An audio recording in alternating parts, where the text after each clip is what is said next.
This is Radio Cayman in the Cayman Islands. Oh, I think they're doing a great job. A lot of them are. Good afternoon, Dwayne. How are you? Not too bad, sir. Ladies and gentlemen, Radio Cayman's Talk Today with Sterling Dwayne Ebanks. But I do have some questions. There are more questions than answers. Radio Cayman's Talk Today. If you're ready to talk, we're willing to listen. Well, I really enjoy this program today. Cayman Islands foremost listeners participation program. May God bless every person.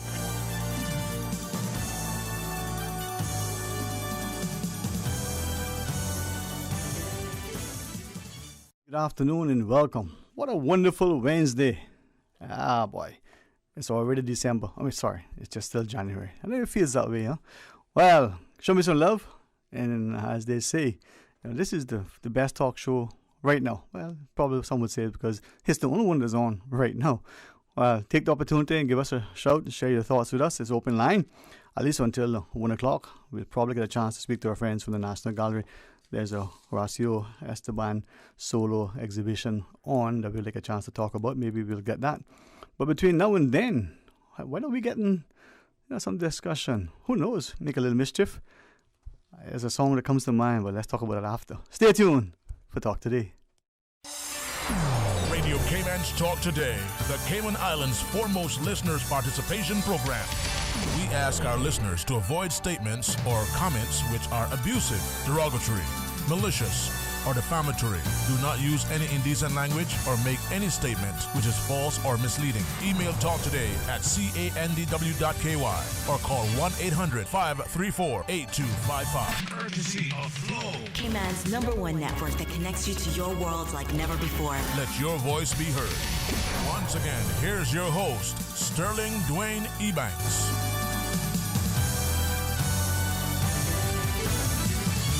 Hey, good afternoon, and trust and pray that it's all a good day. If it isn't, that it will be. And even in the midst of the dark and perhaps the dreary, you may still find a way that you will recognize you can embrace, but, we'll get through this. It's, a reminder that He will not give you more than you can bear, and this too shall pass. So with it, it may be a bit of a struggle, some trials and tribulation, but it will strengthen us. 949-8037, 1-800-534-8255. Give us a shout on the toll-free line, or if you want, you can just call us straight up and share your thoughts with us. We want to hear from you. We want you to feel empowered, engaged, encouraged. Feel it that it's incumbent upon us to speak out, stand in the gap, and be prepared. Because we deserve it. The sacrifices of our parents, the recognition of the respect that we have for them, but their contribution, causes us to have to do that. But equally important, as we age and share that quality of life in our golden years, recognizing too that our children, as they come along, that they too need to see the courage and conviction in us. They need to know that the way has been paved, and they need to know that there is a sense of hope, an expectation, a positive sense of accomplishment. And if we, lay down and play dead, as they say, well, we'll just be trampled, and nothing good, will ever come of a person who just sits idly by and does nothing. 949-8037, 1-800-534-8255, a toll-free call with the kind compliments of Flow. Give us a shout. There's no prize for the first caller other than to say, hey, look at that. At least I was first, today. Following the show yesterday, and again, thank you for your comments. Thank you for those who have left some questions on the table. And there is, as our theme song sort of says, there's a lot more questions than answers.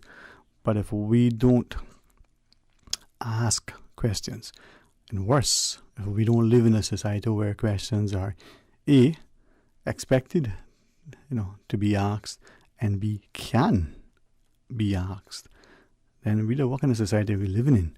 Because just like the scientists doing the research, they say a hypothesis. Well, there's a question there somewhere. What if we did this? What would happen? And then they go about to find out. It doesn't have to be a negative thing, You ever in the kitchen wondering, you always see your mama, or as many of us have been fortunate, our fathers, but both parents being able to cook, be very comfortable with their culinary creations in the kitchen, and then as they come to the table and we sit in fellowship, we say, wow, that's an exceptional meal. But yeah, we'll see something they're doing and you go, I wonder if we did it this way. What if I didn't add that? What if I added this instead? And you try it and you realize, there's a reason they didn't combine those two things. But you go, wow, I never thought, good quality chocolate with some hot pepper. You might think that doesn't work. Well, it's not like pepper in a Vaseline, but it's like, pepper in the chocolate, just make it sweet and savory, man. 949-8037 or 1-800-534-8255. Equally though, I must share with a bit of,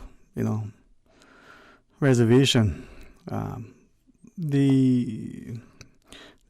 was a comment yesterday that led to someone off air, later in the evening saying to me, it seems like you would think that in a maturing democracy there are those of us who realize the importance of demonstrating the health of a democracy by respectfully and responsibly and in a civilized manner, making comment statements, asking questions. But as the person was listening, to the little exchange from our callers on air, presumably there was someone in the midst who equally was listening or at least hearing, and said, oh boy, people don't really get it, and started to castigate, the wider populace about critiquing the government. I would say criticizing. I think the person said critiquing, but whether it's government or whether it's government policy, whether it's something that a private sector entity has done or isn't doing relative to its business practices and policies. As an example, there was a time not long ago when even the parliamentarians were questioning the fees that banks were charging, the amount of time that local checks were taking, to be processed and the like. And you would wonder, well, if something isn't right, can it be legislated and, the necessary measures be implemented to correct whatever it is that the society think isn't working properly? Sometimes it isn't legislation, sometimes it just needs to be a mind shift. But sometimes the mind shift is what, triggers the legislative reform. Well, we talk a lot, sometimes do nothing. Sometimes we don't even talk because we figure, well, those who are listening can't help and those who can help aren't listening. Now, as this person was relaying, the commentary after the companion listening to the talk show started to lament about how the wider populace complains and critiques and criticizes and otherwise, sort of castigates the elected members of the Legislative Assembly, or as it now is known, the House of Parliament. The question has to be asked, though, can we do that without it being acrimonious? Can we do that it's constructive? Or is it always just a complaint? No meaningful, tangible, conversation? Well, I like to think that we can. I think, and we should. And this is an opportune time to do so. So 949-8037, or you can call toll free 1-800-534-8255. I want to take an opportunity, maybe without talking to the school, share with you something that transpired as a person related to me. We know that Cayman is a place where, according to statistics, we have a whole lot of different nationalities here in Bon. I think that makes us even a better place, not just because we get a chance to interact firsthand from people from all walks of life, but just shows you that there must be some attraction here, and we get to meet and become very well acquainted with different cultures, people, and the like. But before I do, unless I forget, you remind me. Let's go to the phones first, though. Good afternoon and welcome. Thanks for sharing. Hello? Hey, good afternoon. How are you? Oh, still alive. I just want to make a complaint about the mail between the Cayman Islands. It's taking 17 days and 16 days between Cayman Brac and Grand Cayman. Wow, between the Cayman Islands, within the Cayman Islands, taking almost a month. Yeah, I mailed one letter, that was last month sometime. It took 17 days to get Grand Cayman. I mean, November wasn't even that slow. And then yesterday, I got a mail from Grand Cayman to Cayman Brac. and that was stamped. It took 16 days for me to receive it, and I check my mailbox every day. Now, respectfully, has anyone sort of given a reason why there is that seemingly extended delay for mail within the country? No, nobody else. I haven't done it. And my daughter mailed me a picture of a granddaughter graduation from Charleston to Grand Cayman. It took 8 days. It had been down there 3 weeks, and not got here yet, because she tracked it. And yesterday we gave him a tracking number. Oh yeah, we got it here. 3 weeks in Grand Cayman, and not come down right yet. All right, and just so that I don't misunderstand, this is the local postal service. This isn't any of the courier services. This is the local mail postal service. Yeah, this is local mail, but okay. But from Grand Cayman, from my daughter, she lives in Charleston, South Carolina. And she sent it priority mail. Right. And it got to Grand Cayman on 15th of December. She tracked it. And yesterday we went to the post office here, and they checked the track. Oh yeah, we got it here. And not come down right yet. Well, maybe they're gonna hand deliver it, wrap it in a bow, and bring you something extra with it. Now we do know that at Christmas and the like, there are extended and expected delays, but maybe there's someone at the postal service that could probably give us a reasonable explanation so that you can feel that it was justified. But wow. But I mean, they got planes, 3 or 4 planes a day between Grand Cayman and Cayman Brac. So there's still a lot of plane service between here and Cayman Brac. Oh yeah, they every day is flights, jet flights, and local and small plane flights. Every day, 2, 3, or 4 maybe. Yeah, even the jet.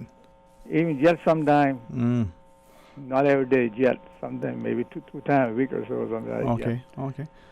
Well, I won't try to make an excuse. I certainly won't try to add to, this sense that this may be an unfortunate extended delay. But let's see if we can figure out why that is. I mean, I went to sea for 4 years. When it was barely a flight, and I could get a letter from home to Kuwait in 9 days. Now I know now, and I'm in the flights to Miami, but between the islands, right, it's so much flights. Well, once it gets here, you would think that it wouldn't take terribly long to move, even within district to district, but from one island to the next. Yeah, but it's been Grand Cayman 3 weeks, and we not got it yet. But maybe it comes today or tomorrow, since we went in and they tracked it too. Oh yeah, we got it here in Grand Cayman. Well, maybe they're socially distancing the mail. Maybe they're putting it into quarantine, so when it arrives, it has to go 14 days before it can get. I'm just trying to be. I don't know, man. I don't know. I have to wonder. Yeah, but no quarantine between the Cayman Islands. Yeah, but since it came in from the States, man, maybe they had to, put it on the. Yeah, but I'm talking about Cayman Brac, Grand Cayman, Cayman Brac. I hear you, sir. 17 days. You could have put out on November and should have been there by now, huh? Yeah, I got a rowboat and got there quicker. Or just swim by yourself and carry over faster. Man. Well, I couldn't swim, but I mean, it's some slackness in the post office going on. Yeah, Cap, that's, maybe when you drill down, we probably see it, up to the very top, Well, I hope the postmaster, or postmistress, what you call it, is listening. Yeah, I think her and her team do a phenomenal job. Sometimes I just have to wonder, how many times senior civil servants sort of try to prejudge what the political directorate is wanting to happen and, impede progress instead of trying to just do the job. But again, you never know, Let's see if we can get an answer, because it may be something that is really, really justifiable, and maybe this is just one of those unfortunate oversights. I really can't tell you so.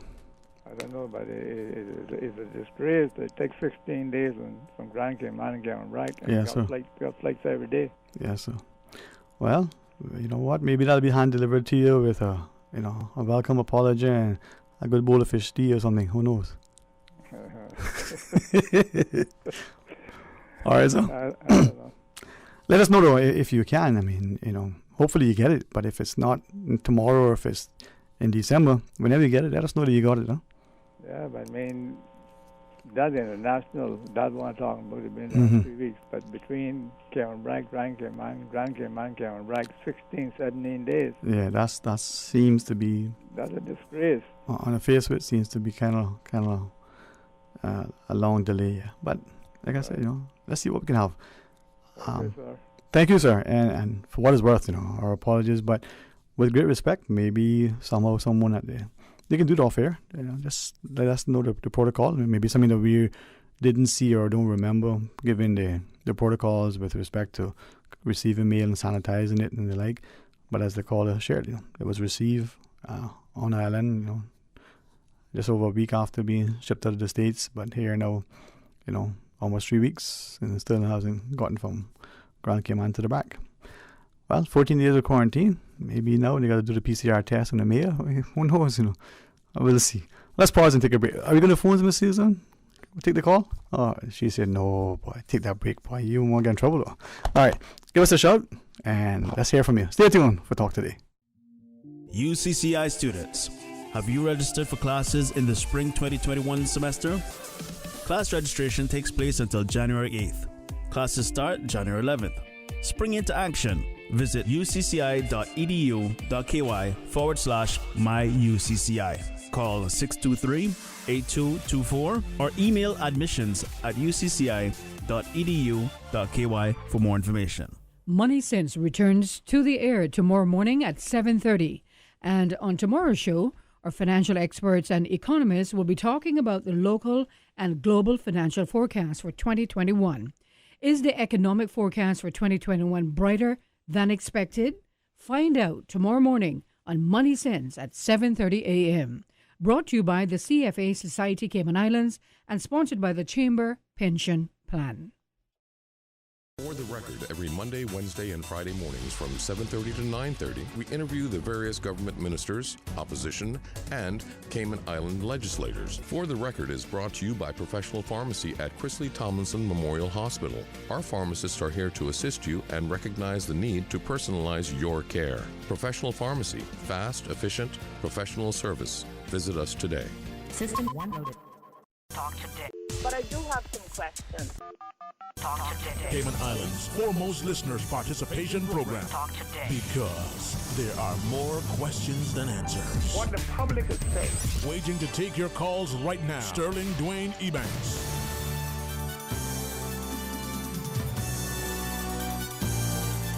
Hey, good afternoon and welcome back, and thanks for sharing with us. It is open line here, and let's go straight to the phones. Hey, good afternoon. Thank you for calling.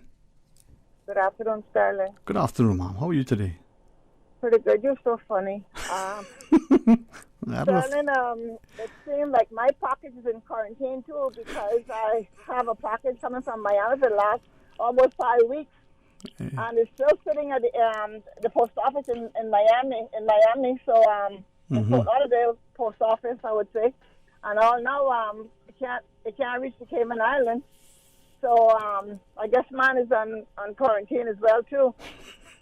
But it really makes you wonder sometimes, you know. But I guess that's life, and that's what the coronavirus is doing. The whole world put that thing backwards instead of forward, trying to slow us down to a degree to make reality hit in and say that you just can't have it on the clock every time you want on the clock. You know. But Sterling, did you mention something earlier about chocolate, something about hot chocolate? With pepper, something. Did you mention that earlier? Yes, ma'am. If you could take, you can take if you want to make some hot chocolate and put some spice in it, but just take in chocolate, and when you make a truffle, add a little pepper, whether it's cayenne, even a lot of ginger, or I've tried it a couple times with some hot peppers, blend it, puree it, and then just incorporate it into it. It's beautiful, man. Beautiful. Well, I'm not a pepper person, but I have some customers up in New York that every time they come out, they bring me New York finest chocolates, right? Mm-hmm. And one day she rushed in to pick up a box of chocolates for me, and she picked up the wrong one. They was a hot chocolate. And she could not believe it. She said, "Oh, my God, Ella, I messed up your gift." And I tell you, Sterling, there were some hot chocolates. Mm-hmm. I couldn't even eat them. I had to give them away. So I didn't even know that hot chocolate candies exist until she brought them for me from New York some last year, you know. Mm-hmm. But I guess there's a lot of surprises out there for us. Yeah, man. Yeah. There's a lot of good things. I mean, we go back to the Mayans and how they used to use it. But it's about, how do I say this so people don't I don't misspeak. But it's about experimentation sometimes, and it's about examination. But it's about doing it in a way that you share in fellowship. And I think the kitchen is one of those places where you can really, really have a great time. Whether your young children are there and you're talking them through and helping them with recipes, or whether you're there as an adult with your own, aging parents and just enjoying it. Or it may be you and your spouse or your new acquaintance or maybe your siblings. The kitchen is just that fantastic place to learn and to show love, Yep. Yeah. That's what they say. You want love, you got to cook the food good. Oh, yeah. Cook it with some love. Yep, you can taste it too, man. Taste the love, all right? Yeah. Well, anyhow. Thank you, though. I wasn't going to call you today, but I had to call you because of that man with his mail. Yeah. And my package can't come from Miami all now. And these hot chocolates with pepper in them. Wow. Good stuff. What a combination. You Good stuff, care, man. have a great one. You too, man. Sweet and spicy. Bye-bye. All right. Bye. Bye-bye. Some men like it sweet and spicy. Men like it, just a little bit, as Javi used to talk about with his food in England, seasoned with salt and disappointment. Well, the best be sweet and spicy. Let's go to the phones, man. Good afternoon and welcome. Thanks for calling. Hello. Hi. Happy New Year to you. How are you? I am well. I recovered from yesterday, but you sure? You don't sound so, man. Yeah. I recovered. All right. But I don't know why you making your people torment me and my people. Look here. Mm-hmm. You all of them people who they claim me doing nothing alone. They're Caymanians and they got a job, they got pension, and they got medical. Mm-hmm. Leave them alone. However they get their job, you leave them alone. Make them work in their country. If they escaping with money, that come out their country's coffers right there in Georgetown. Leave them people alone. Leave them alone. They're training on the job. They'll know better next time, and they'll be here next time. So I just need you to let your people leave my people alone.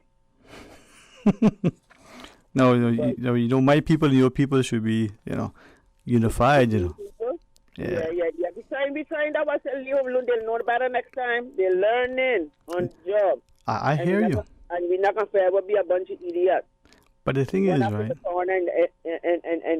And go rope around the next one neck trying to hang him. Right. We can learn. But you see, we always know, just like the Dr. Frank play, time longer than a rope. And I think it's important to recognize that you learn in the job. There are some jobs that's not how you can learn.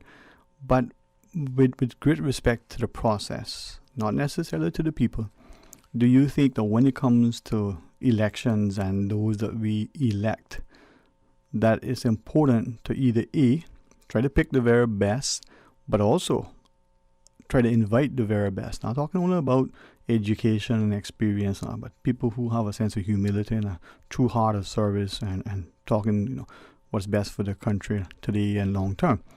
So we're looking for that. But also, the people that are there, at some point, we do a performance evaluation as you would with any sort of job. The coach whose team isn't winning, or the striker who isn't really performing, or the goalkeeper that is standing there and making every shot go into the goal. Do we need to say, hey, guy, you've been there for a while? Huh? Look at how you expect to defend my people. Oh, God, that's exactly what it does. Boy, you see, you must need me coming and show for you after today. I might not have a job tomorrow, so. But Oh, no, you don't start that now. You do not start that. Actually, I'm off tomorrow, okay? Well, That's the plan anyhow. Don't you start that now, because that's too gone. Look here. But because we will not survive that earthquake. No, but listen. No, but when you put it like that, now I don't know where to go for the defense. I had defense ready, I know you did, but I took you off guard, man. Listen. My daughter tell me, say you might know how to job, but unless you learn how to fight southpaw, you gotta catch them off guard. I call it the clean up one. Clean up, there you go. There you go. But the thing is, what was your mama tell us? Dapper know who frightened, right? Oh, yeah. But we gotta get better at these people, Okay. We gonna get better out of them. You don't see how they buckled up when they had COVID down on their shoulders? Yeah, well, No, but you push a Caymanian to the wall, a little older than you still. You push a Caymanian to the wall, and he looking to the right, and he looking to the left, and he don't know how to get out. He will discover something within himself. I'm older than you. Yeah, there's a resilience. And if that's what it takes, then push him up against the wall, leave him pantsless. Also, people say one hand in front and one behind. East End, I say one hand in front and one behind. Yeah. Can I ask you, right, and through you ask the wider listening public, I've been sort of trying to figure out how to broach this discussion with our listeners, because I've been hearing it a lot. And, Christmas being what it was, you probably hear things even more so, right? Maybe because people feel a little bit freer to speak. You know what I mean? The Cayman, and I can't speak for Cayman Brac or Little Cayman, and with great respect to all the other districts on Grand Cayman, I can probably understandably speak more from the West Bay perspective. Only because that's where I was literally born in West Bay. I grew up in West Bay. I'm honored. I really feel privileged that I could probably go anywhere in this country and feel as I have to date, just as at ease and as welcome. I mean, I don't want to embarrass some of my friends from the days of when I was trying to play football, where we go into Central, whether we go East End, other places, and their mamas treated me like their own children, fed me the same way, and if I got out of line, probably chastised me the same way, and then made my mama know about it, and then I got out too. Remember, I had no cell phones them days. But somehow, whatever you did got to the house before you did? That was, but you never had no cell phones. I still want to know that. Yeah, I want to know how that happened. But I'm telling you that was the case, man. And the reason why I say that is that we need to look at our history or sort of a cultural engagement. So from the West Bay perspective, we see the Bay Islands and we see Cuba without question. There's a little bit of Colombia, there's a little bit of other Caribbean parts. I leave North America. Yeah. But Cuba and the Bay Islands in particular, the amount of interaction and exchange between Cayman and those places. And I'm wondering to what extent are we ignoring that sort of interaction, and have we been focusing exclusively on one place?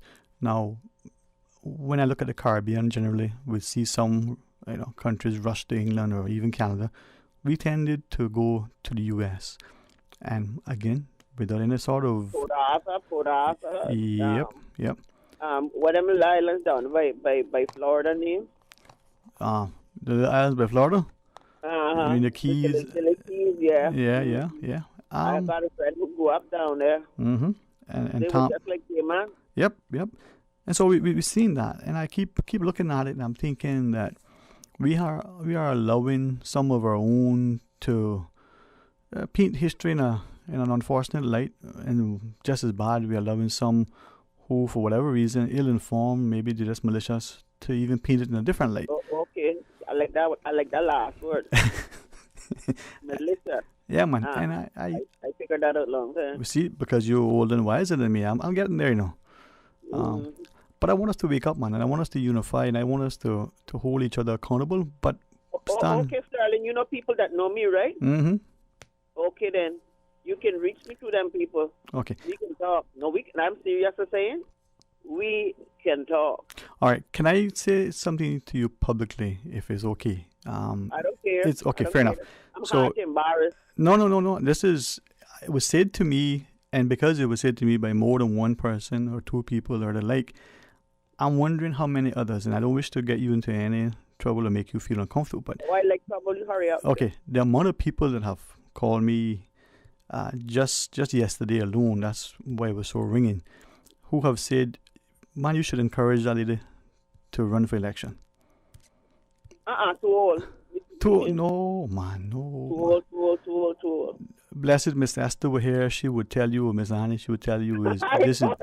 I wouldn't want to hear it. Yeah, you see. I wouldn't be able to handle it. No, man, you might be the kind of character and caliber that we need, because sometimes I won't say it this way, but there's a very prominent political figure who said to me once off air that, we grew up believing that straight talk bring no fallout. That's what our mamas tell us, right? It's only then that you really, really find that, people get you in hot water. But I still subscribe to that. Honesty is the best policy. Say it straight up as you can. If you can say it in a way that isn't vitriolic and, hurtful, but honest. Well, as for me, I can beat up my people today, but I know tomorrow I wake up loving them because they're from me. They're part of me. And our grandparents, our great-grandparents were together more than they were apart. Yeah, man.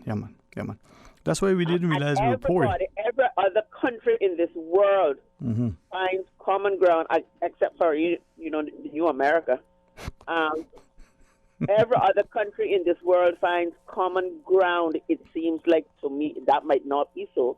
So I qualify that by saying it seems so to me. Yeah. Except us Cayman. So I can beat up a Cayman that need a little trashing. I can beat them up today, but tomorrow they're my people still. Are you over it? You need to get over it too. And we need to be together. And that's what's killing this country. They come here, number one, and they steal our children.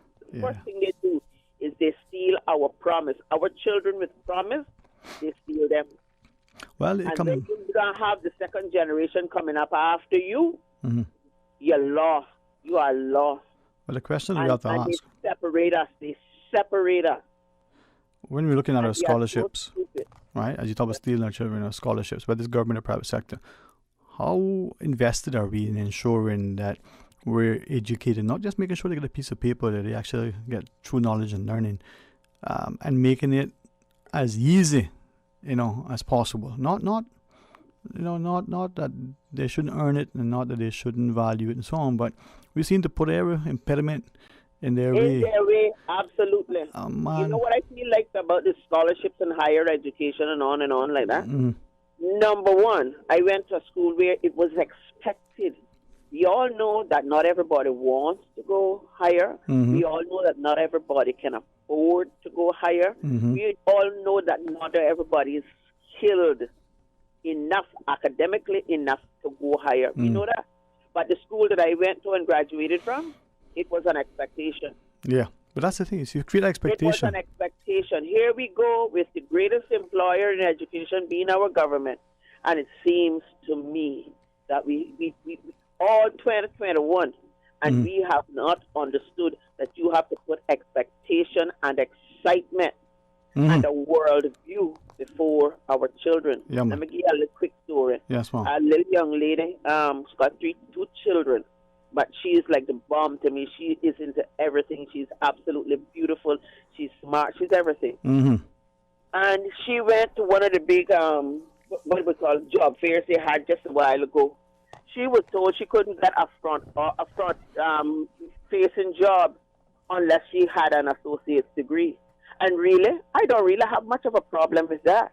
But you know what? You should have made this young lady know when she was in school that this is what you expect of her. Don't leave her now that she's got young teenage children and she absolutely needs a job after COVID. And now when she turns up to do a little computer work, check somebody in and check them out, that she can't get a job because she don't have an associate's degree. But yet she's been working in this economy for years and years. Yeah, man. Well, we keep moving the goalposts. Even if she had an associate, they probably tell us she need a master's, and then exactly. But I'm just saying, this is how we lose ourselves. Yep. I hear you, man. And everything else. All right. Well, you always have a great contribution, but thanks very much for that. All right. Yes, I'll tell your people, leave my people alone. We got 4 jobs right there. We got 4 jobs. We got pension. We got medical. You wait till I tell my people to go to talk to your people. All right. Blessings to you. All right. Another call, Miss Susan. Let's do all right. That break and then more calls. So join us after. Christmas may be a little different this year, but it will taste as jolly good as ever with KFC. Whether it's an office party, holiday fete, or family gathering, enjoy KFC's delicious, fresh, hand-breaded chicken. The KFC Festive Feast includes 10 pieces of original recipe or spicy chicken, creamy mashed potatoes, tasty coleslaw, biscuits, and a 2-liter Pepsi. KFC's holiday catering menu includes buckets of hot wings, sweet chili wings, or chicken tenders. KFC. It's good. Tired of traffic congestion and parking problems? No problem. Just simply hop on and hop off the new and free Georgetown shuttle service to get around. Thanks to the Ministry of Commerce, Planning and Infrastructure, a new shuttle service is taking passengers around the busiest parts of Georgetown every day from Monday to Friday for free. Operating now. For times, route maps, and more, visit energy.gov.ky/shuttle today. Designated parking is available behind the immigration building. Because life is about enjoying the ride. Talk today. But I do have some questions. Talk today. Cayman Islands' foremost listeners participation program. Talk today. Because there are more questions than answers. What the public is saying. Waiting to take your calls right now. Sterling Dwayne Ebanks.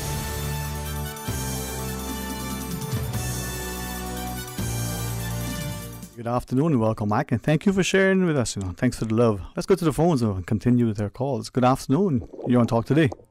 Good afternoon, Dwayne. Hey, what's up, man? Good afternoon to you. Good afternoon, young man. Good to hear from you, man. First, before I say what I have to say, I have a notice to CUC. Mm-hmm. They are washing the power lines today when I was going down in the morning to go to work. Too much traffic. And they washing the power line and stuff from morning, from the high voltage power lines. Mm-hmm. I think they should do that like from 10 at night until 5 in the morning. They should do that. Not they make traffic when people want to go to work and they can reach in time to work. And it's a disgrace, and there is no police to direct no traffic. I don't know why we have 400 police officers for what? What they use? You walk everywhere in Cayman, you don't see a police officer standing in a bad traffic, directing traffic. Why we have traffic department? It's very shameful, man. Those people collect salary for doing nothing. Mm-hmm. Mm-hmm. I hear you, man. Well, maybe they'll take your suggestion on the advisement now, and like you said, look at it when it's less. But to their credit, though, I think they did put out a press release early on to say, hey, this is going to be happening. This is in the Savannah area, right? Do you see that? That's from Bodentown coming down to Georgetown, Shamrock Road, whatever it's called. Yeah. Yeah.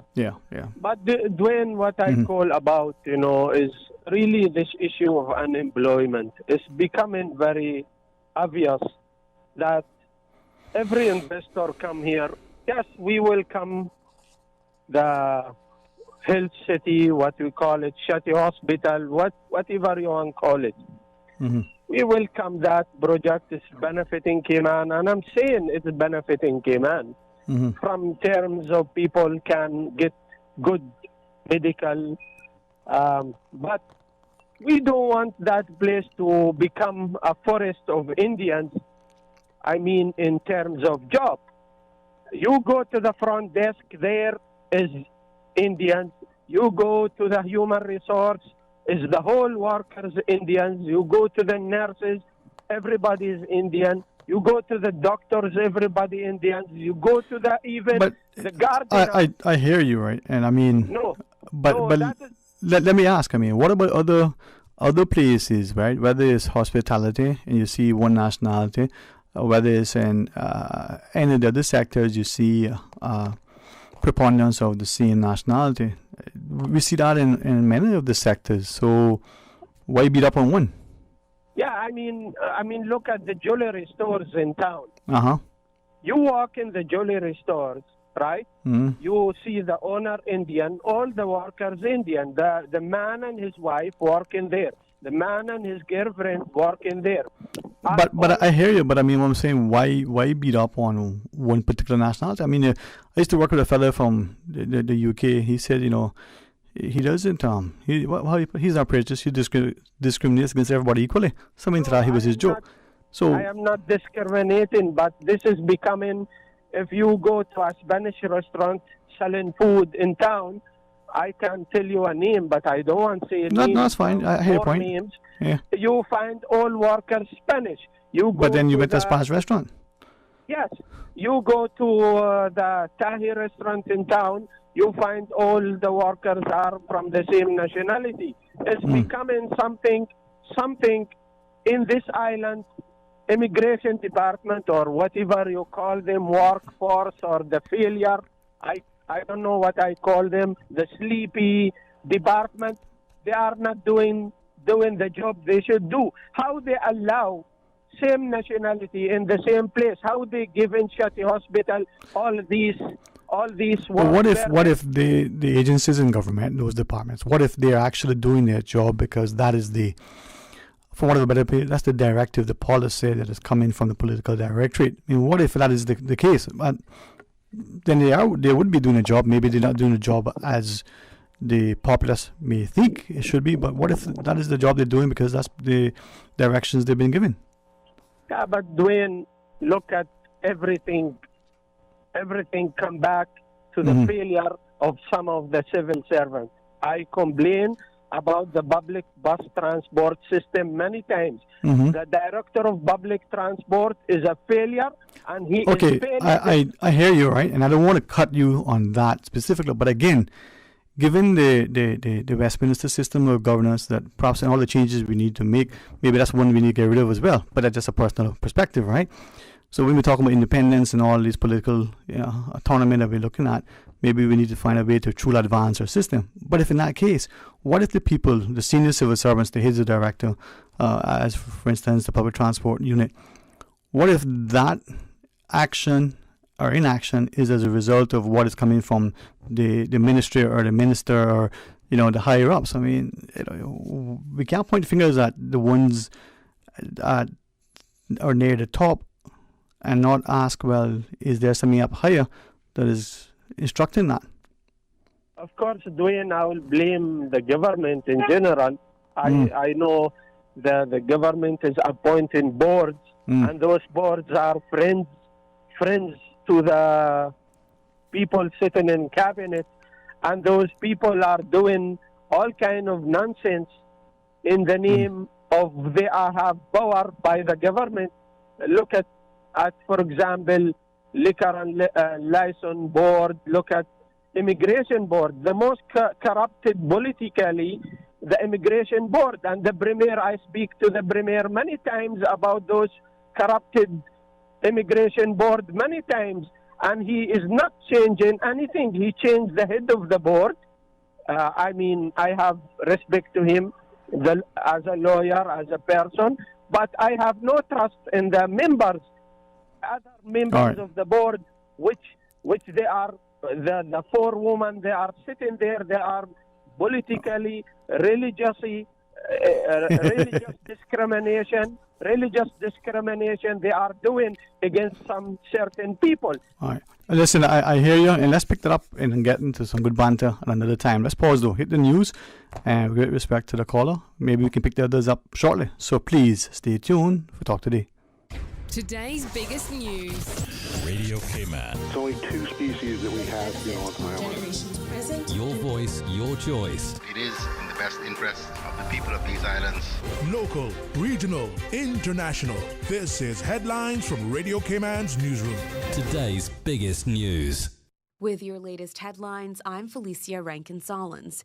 The Cayman Islands government received its first shipment of the Pfizer-BioNTech COVID-19 vaccine on Tuesday, January 5th.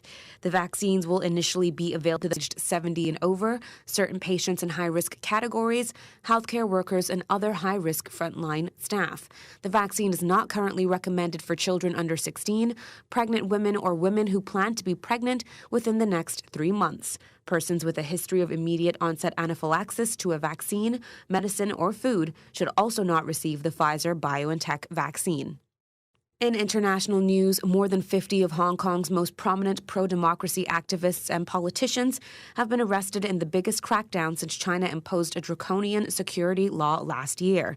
They are accused of trying to overthrow the government. Activists say the new law aims to quash dissent. A World Health Organization team due to investigate the origins of COVID-19 in the city of Wuhan has been denied entry to China. 2 members were already en route, with the WHO saying the problem was a lack of visa clearances. The 2021 Grammy Awards has been postponed due to coronavirus concerns. The ceremony, one of the music industry's biggest awards, was due to take place on January 31st. The event will now take place on March 14th. These are your headlines. I'm Felicia Rankin-Solins.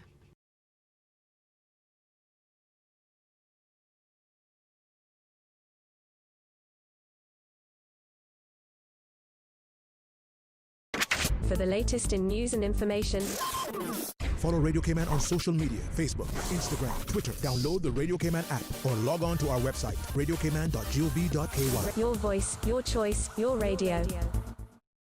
Rotary. We've been part of the beginnings, the then and now of the Francis Bodden Girls' Home in Bodden Town and the Bonaventure Boys' Home in the West Bay. Rotary Central, along with community partners, assisting students to overcome barriers on their path of learning during this pandemic. Thousands of dollars in laptops. Support for the annual Rotary Island-wide health check and diabetes training by Rotary. The National Blood Bank, supported by Rotary since 1999. Lives saved, lives restored. Just a little of what we've done and continue to do.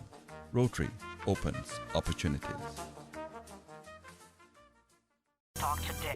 But I do have some questions. Talk today. Cayman Islands' foremost listeners participation program. Talk today. Because there are more questions than answers. What the public is saying. Waiting to take your calls right now. Sterling Dwayne Ebanks.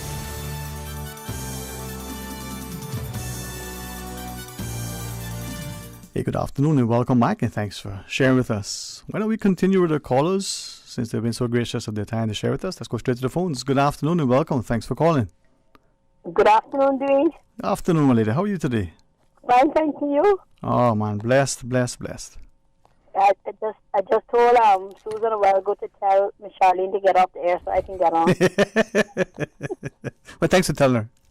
I thought Susan and how I said calling about the I don't know if it's a particular topic, but it's talking about the jobs and stuff. I'll give you a good reference of how they treat Caymanians.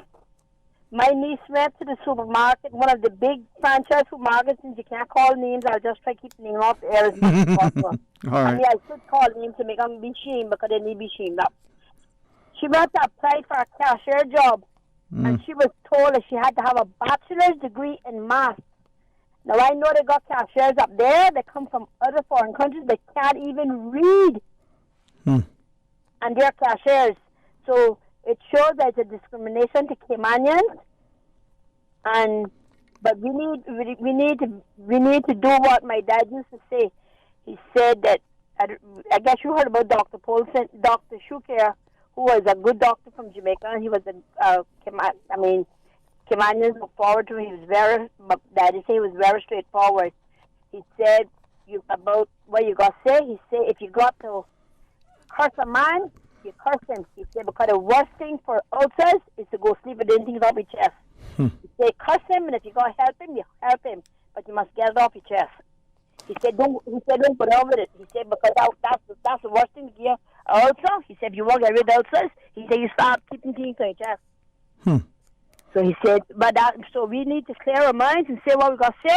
I mean, we don't need to be disrespectful or anywhere, but we need to get it clear because they're using us too much, and it's too much to use the Caymanians. Thank you very much. All right, thank you for that. And let's see if we can join some other callers if they wish to share with us. But as we listen, maybe share your thoughts with us, 949-837 or 1-800-534-8255. That Flow toll-free line is there for you. A couple of comments came through prompts from after one of their earlier calls relative to expectation. I was just quickly looking at one of the comments during the break. And maybe this is the challenge that we're seeing in our communities, in that for whatever reason, in our homes as parents, in our schools as teachers, we're not creating that sense of expectation. We're not giving the children adequate preparation, or we're not instilling a sense of hope, or we're not, ensuring that they can see that the future is bright and that there is great opportunity. But as something that I've witnessed personally, and many of you have shared, as we develop our societies, are we deliberately setting about segregating our communities? Is it that we're oblivious, and for whatever reason we're trying to create this thing but not appreciating the social dynamic? Case in point, we see increasingly many graded communities. Now, I recall a particular teacher a long time ago who had, as a way to motivate the students, would from time to time, either through magazines, sometimes field trips and the like, would take the students to places and say, one day you could work here, one day you could have this, you work hard, you dream for it, you don't covet, but you have a goal, an ambition, an aspiration. And with these gated communities, well, are they not only denying us the opportunity to show as a way to encourage others, what you too can have with hard work? Now, some behind the gated communities are probably bigger criminals than those, within the prison bars, not just in Cayman, but across the globe. Maybe that's why they want to hide away. But nonetheless, maybe seeing that, just like having the top executives come in to talk to students and say, listen, a career in accounting or law or engineering or medicine, this is what it takes, and I'm here as a mentor, as an example. But maybe driving through on a Sunday afternoon, Saturday morning or what have you, with your family or your coach on your way home, dropping you from football practice, takes a detour and say, hey, come guys, work hard, you can live in here. Well, we'll see how it goes. Let's go to the phones, huh? Good afternoon and welcome. Thanks for calling. Good afternoon, Sterling. Good afternoon. How are you? Fine, and you? Blessed, man. Honestly, very thankful indeed. Hey, Sterling. Uh-huh. I don't know, maybe they might laugh at me, but I'm paper Caymanian. but my daughter said, Mommy, stop saying that. Exactly. I joined her. This is home for you. This is where your heart is. And you make it yours, and hopefully we show you the love and respect. All of us. This is what the country needs. Yeah, but hear this thing. Uh-huh. Before you're judging me, hear this thing. I just want to say that I'm so proud to be a Caymanian, right? Mm. Let me tell you, when I go to the airport, I don't know if everybody else like that, but when I go at the airport, I just flash my red passport, my Cayman passport, and my UK passport. Mm-hmm. Because I am so proud to be a Caymanian. The other day I saw one man, I'm sure he wasn't from here, with Cayman Island on his shirt in the back. Mm-hmm. Yep. So I hope everybody else that live here and get the benefit would do the same thing too. And thank you for sharing that, because I think that's where we need to kind of get to a place where we show a greater sense of pride and respect for who we are and the country. And like you said, whether you are, Caymanian because you've been granted it, recently or decades ago, or you like me and go back generations, if you don't have a healthy love and respect for the country and the people, and when you live and work here, working together to make it safer, healthier, not just more successful financially, but a good quality of life, then it's going to affect us all. We have to learn to love one another and live together, and even when we disagree, to do so in a respectful manner. Thank you so much, man. You remind us that maybe this new year needs to be a new approach to having respect for self and country. Yeah, but tell you the truth, I don't feel so proud, and I want to go to one certain country to flash it on them too. Now, what I was going to ask you, what is it that, for some reason we seem to not celebrate who we are? Look at the holidays, right? Look. For instance, we will close off our downtown to traffic for all sorts of things, but for some reason, celebrating who we are, we don't. I thank God. Let me tell you, I thank God first. And I thank the Cayman Island people. And I thank the Cayman Island government. Because when I came here, our country was under stress from America and war and everything. And if I didn't went and study to be a nurse, I would have to. Well, it's not no shame to work in people's country, but I don't know how would I manage with my children. Them. Yeah, man. Thank God to the Cayman Island. I tell you the truth. And Cayman has, respect for this art, Cayman has been that to people from the Caribbean region, whatever nation, people from the US, Canada, UK, and Europe. It's been a refuge, Some have said, we have a lot of economic refugees, and they've said it with a bit of malice, but truthfully, people have come here and they've made it better for themselves, but they've also made it better for the country. And this is where we live, We need to find a way to hold each other accountable, but also help each other. I don't know, man. I seem to find that we are just being duped by so many, with so much foolishness that we're losing the plot. Yeah, let me tell you, when I used to work, I used to look out. I always look out for Cayman Island young people. When I go back to work, you know what they call me, Mama V. And sometimes I see some young people, maybe they're working and you can see that they look kind of down. I tell them, no, you have a job. Many people don't have none, and you wouldn't believe when you look, how it looks on their face. Yeah. We have to bring up the young people then, because we supposed to be grateful to be in the Cayman Island, whether you're from here or you're not from here. Yeah. Be proud of this island, believe you me. Amen.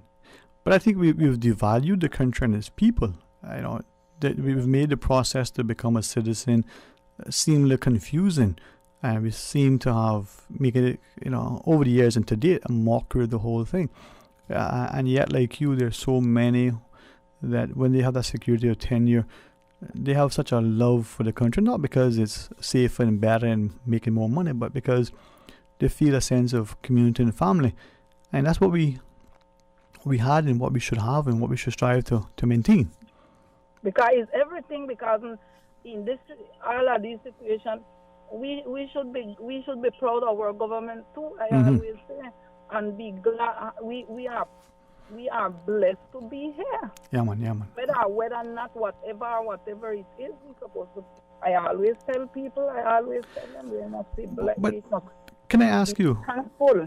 Do you think that as a country and as people from Cayman, that seemingly we are willing to either just accept what some people from somewhere say without question, we bend and we compromise, and we just seem to be willing to blindly follow until now, our backs are against the wall, as it were. It seems that we just have become this group of people that are like sheep being laid to slaughter. I mean, I don't know. That's something I've been wondering. Is that what's happening to our people? We've lost our way, we've lost our courage, we've lost, that sense of resilience and resolve and that ethos that made us who we are. I always say, you see a group of people sitting out there. If you go to certain places and you see a group of people sitting out there, you see them looking at you and they would have a smile for you. You know who they are? Caymanian. They have a certain set of people. I'm not saying where they come from. Oh, if they don't think you in a big position, they don't fart on you. Excuse me. But it's true, huh? No, that's true. That is true. And as you say that, and I'm hopeful as people hearing you, they hear the love in your voice, but you also hear the growing concern that we have for our country to make sure that it's socially stable. There's a sense of harmony within our country, right? But have you seen the growing instances of Caymanians and certain other people, just probably because of appearance, who have shared that they'll go out to eat, for instance, or they go to certain social gatherings and they're treated in a certain way? I've had the most disheartening of conversations with some young Caymanian professionals when you recognize the positions they have, the amount of money that they make, to say that they've been treated a certain way at particular establishments.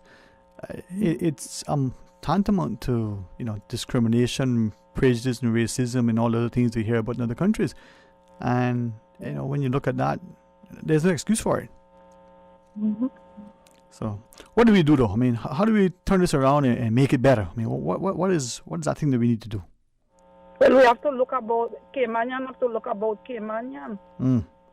Yeah, man. Who in position and things like that have to be looking about for Caymanian. Yeah. Because let me tell you, when I dropped here, they were looking out for Caymanian and Cayman descent. Yeah. Well, I'll share with you. You're probably right. Sometimes Caymanians forget where they come from. When they get to the top, they forget to extend a hand to help those up. But I'm very, very grateful, and I won't because I know the humility these gentlemen have. But there are many others, male and female alike. But some men that I look up to who probably been here as long as I've been alive, and even though they weren't born here, some may have raised their families here, some may have married to people from here, but there are a couple that come to mind immediately that the love that they have for this country, the investment that they've made, not in businesses alone, but I'm talking about in the people. These people have exhibited a love and a respect, and have made an invaluable contribution to scholarship for Caymanians, to job opportunities, to mentoring. And like many other foreign nationals who've come from afar and made this their home, we've had a lot like that. But then there are some who they're scragglers and they're scruff, and they shouldn't have probably been allowed to deplane, but we take them and elevate them because they find a way to suck up to some politician and grease the pockets, and there's a perception, and next thing you know, they're given some sort of big accolades. We need to call a spade, man. We need to hold people accountable, and we need to give them that level of correction when necessary. But I think right now, I think the government is doing a good job, because I know some people that they're not working. Older people, I think they are getting help from the government, from the government and things. So, yeah, but still, we have to try and don't forget to talk about it. Right. And keep helping. But I think the government is helping out a lot people. But I don't want Caymanian, Cayman and Cayman descent one of these days that will have to be living only hands out. So as you say, look to give education to the younger generation and things like that, because years ago, Caymanian had where to go, but now I don't know. Yeah, man. Well, you know what? If we don't learn to work together and love one another, and dog eat their supper. Hey, thanks very much for sharing, and blessings to you for a safe, healthy, and really, really, blessed 2021 and beyond. All right? Yeah, okay then. Thank you. God bless. God bless. All right, let's take another caller. Good afternoon and welcome. Thanks for calling. Hello, sir. Good afternoon, Rambo. Hey, Ram, what's up, man? Good afternoon to you. Yeah, good, man. 3 days in a row. I mean, that's a charmer. That's a lucky. Hey, listen, man, it's like a hard trick. I take advantage of it. Hard trick, bro. Go right ahead, bro. Go right ahead. Drop it in the hole. Yeah, but also then, yeah, man. Talk about the hard thing. Like Mark and I say, no vote. You see, when that syndicates, right? With the public advocate for it. And whoever believe it's annoying or interpreted the wrong way or seeing it construed the wrong way. It like that's a minority now. Globally, it's free now. Right? It replicated. See? So starting from now on henceforth now, 2021. Right? It's simplicity. The direction, we got to go clockwise or anti-clockwise. You still coming from? So We modern times, contemporary era. Yes, Sterling? Uh-huh. More time, right? More time. More time, man. And thank you. And like anybody else who is advocating a cause, the lobbyists and the like, and the gentleman has been very diligent, very persistent, and consistently, bringing his message to the fore. 949-8037, 1-800-534-8255. Or let's we want to take one quick call, just take final call, and then we'll come back and join our guest. Let's go to the phones, and then we'll join that famous artist Horacio Esteban. Let's go to the phones first. Good afternoon, welcome. Thanks for calling. Good afternoon. Afternoon. Good afternoon, man. You say you are about to welcome some guests? Yeah, right after you, we have I guess just because of scheduling and the like, we do have Horacio Esteban talking about his new exhibition, and he brought 2 individuals for the National Gallery. But we'll get to them in a second. Let's hear from you first. But do I have 2 to 3 minutes? Yeah, man. We'll count you down. Okay, good. Yeah, you calm me down. Okay. All right. Well, first of all, Happy New Year to you, Dwayne. Thank you, and to you as well. And to all the listeners. Every time at this time, you sort of look at last year and see what happened and try to see, what has changed, what could change in the new year. Mm-hmm. What I want to say is I always have a lot to say, but today is just one thing. Mm-hmm. You see, I think that we need reform in the judicial system. And I'll tell you why. Mm-hmm. You and I and all the listeners think that in Cayman we have the right to be heard in the courts. Mm-hmm. And I think we are right, because Section 7.1 of the Constitution says very clearly that everyone has a right, I'm reading it here, everyone has a right to a fair and public hearing in the determination of his or her legal rights and obligations by an independent and impartial court within a reasonable time, unquote. Mm-hmm. Now, my concern is that we have a decision by the Court of Appeal which says that you don't have that right. Anybody who wants can check it on the Court of Appeal website. There's a decision there which has been made public by Sir Jack Beatson. Beat as in beating somebody.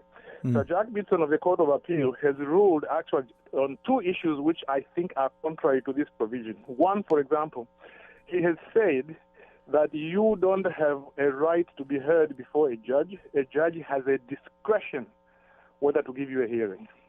Again, here I'm talking about my own case, which had been scheduled for 2 days. It was suddenly cancelled. They said, well, you are not going to get a hearing. Mm-hmm. And then when I appealed it to the Court of Appeal by a constitutional motion, the judge said, no. He has a discretion whether to give you a hearing or not. Now, I think that is wrong in light of Section 7.1. Mm-hmm. Second point, my case took 42 months to be decided. There was a short little hearing, but we were supposed to have a big hearing later on. It took 42 months. The Chief Justice has given a directive following some powers given to him by the Judicial and Legal Services Commission. He was given power to set the period during which judgments must be given. He said that period should be 2 to 3 months.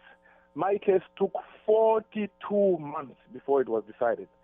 It took 42 months before it was decided. So it was more or less, 10, 15 times longer than it should take. But again what Justice Beatson said. Mm-hmm. Justice Sir Jack Beatson has said that, well, it's just unfortunate that it took that long. Okay? Now, of course, he is wrong about that. And so I just thought I should mention that. Also, very quickly, in the Oliveira case against the Attorney General, which went to the Privy Council, the Privy Council said that if a public institution takes 1 year to decide a case, that's too long. So 1 year is too long. Mine took almost 4 times that period of time, and yet it was said it's just unfortunate, and I had nothing. So just in closing, in the matter that I've brought against Mr. Justice Ian Kawali, up to now I haven't heard a notice of intention to defend, but I understand the Attorney General will be defending him. So I just thought I should share that bit of information, but in future I should call you to be able to tell you something about how we need to reform the complaints against judges, but that's not for today. Right. For today, I thank you for this opportunity, and we'll talk again soon, and thank you very much to all your listeners. You're most welcome, and thank you for sharing. And as we probably quickly realize, what is it, a tenet? Justice delayed is justice denied. Well, let's see as the gentleman shares how we can make sure that we have a justice-centric society, that, we're good conquerors all. Let's pause and take a short break. We invite you to join us, though, when we come back. Those of you who are not on the YouTube channel as yet, you may want to go on, because you want to see a handsome Cameron fella, man, Horacio Esteban. He'll tell you himself that he's probably even better, though, because he lives in the West Bay. But that's a kid. Join us after the discussion. He'll bring Miss Maya Matu and William Helfrich as part of the panel discussion. Stay tuned for Talk Today. Do you have a passion for cake decorating or doing vegetable carvings? Register now to UCCI's Continuing Education Food Courses. In 10 weeks, students will learn how to bake and acquire various techniques in icing decoration, or to turn fruits and vegetables into beautiful garnishes and bouquets. Classes start on January 18th. Register now on our website at connect.ucci.edu.ky/register/short courses. Or visit us from January 6th to the 12th for face-to-face registration. Dream a little dream with this year's holiday sale at Powerhouse Gym, King Sports Center. Get Fit 2021 sale from December 15th to January 15th. 2-for-1 Powerhouse Gym memberships for $650 or single memberships for $350. The perfect Christmas gift or New Year's resolution. Gift certificates are available. Call 946-5464 or visit www.kingsportscenter.com. King Sports Center, providing your fitness, recreation, and relaxation needs. Remember, fit is not a destination, it is a way of life. Attention, Caymanians! The registration deadline for the 2021 elections has been extended until 20 January 2021. Caymanians turning 18 on or before the May 26 elections may register now. In order to vote in the 2021 elections, you must register by the 20th of January. For more information, visit elections.ky or the elections office at Baytown Office Suites opposite the Wharf Restaurant. Talk today. But I do have some questions. Talk today. Cayman Islands' foremost listeners participation program. Talk today. Because there are more questions than answers. What the public is saying. Waiting to take your calls right now. Sterling Dwayne Ebanks.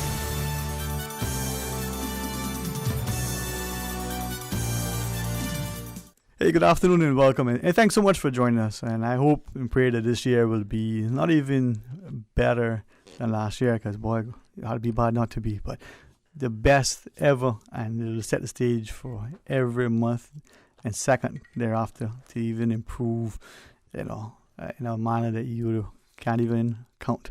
On to have the discussion in the studio with deference to the other two guests. And I'm in the company of Horacio, man, I feel like, wow, I have arrived.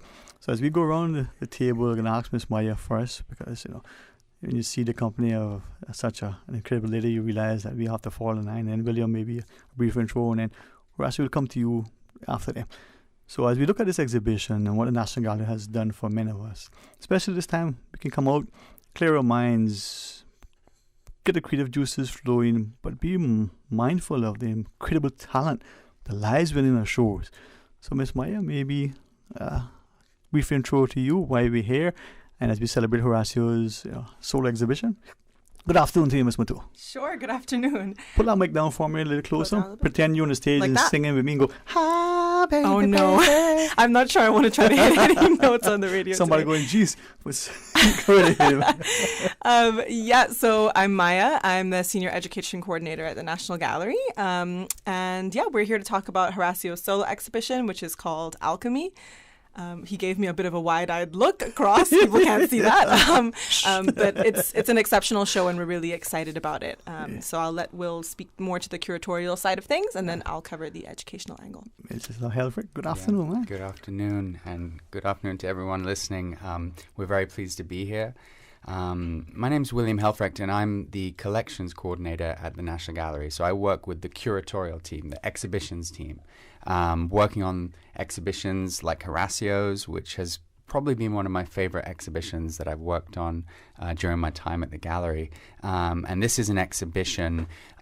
It's actually Horacio's second solo exhibition at the National Gallery, but it's his first full-scale exhibition. So first, what we'd call a mid-career retrospective. It's he's now reached, I think he would agree, a stage of maturity and accomplishment that warrants to step it up to an exhibition of this scale, and I think that's what he's done with this show.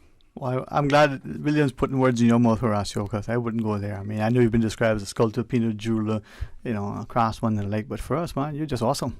My head is still outside the studio. Only my body's here. But it's amazing, and to see. Well, maybe first before I jump ahead, because I'm always excited to highlight our artists, but also to recognize through our National Gallery what it means, and maybe at some point in time, as a country, we'll embrace it.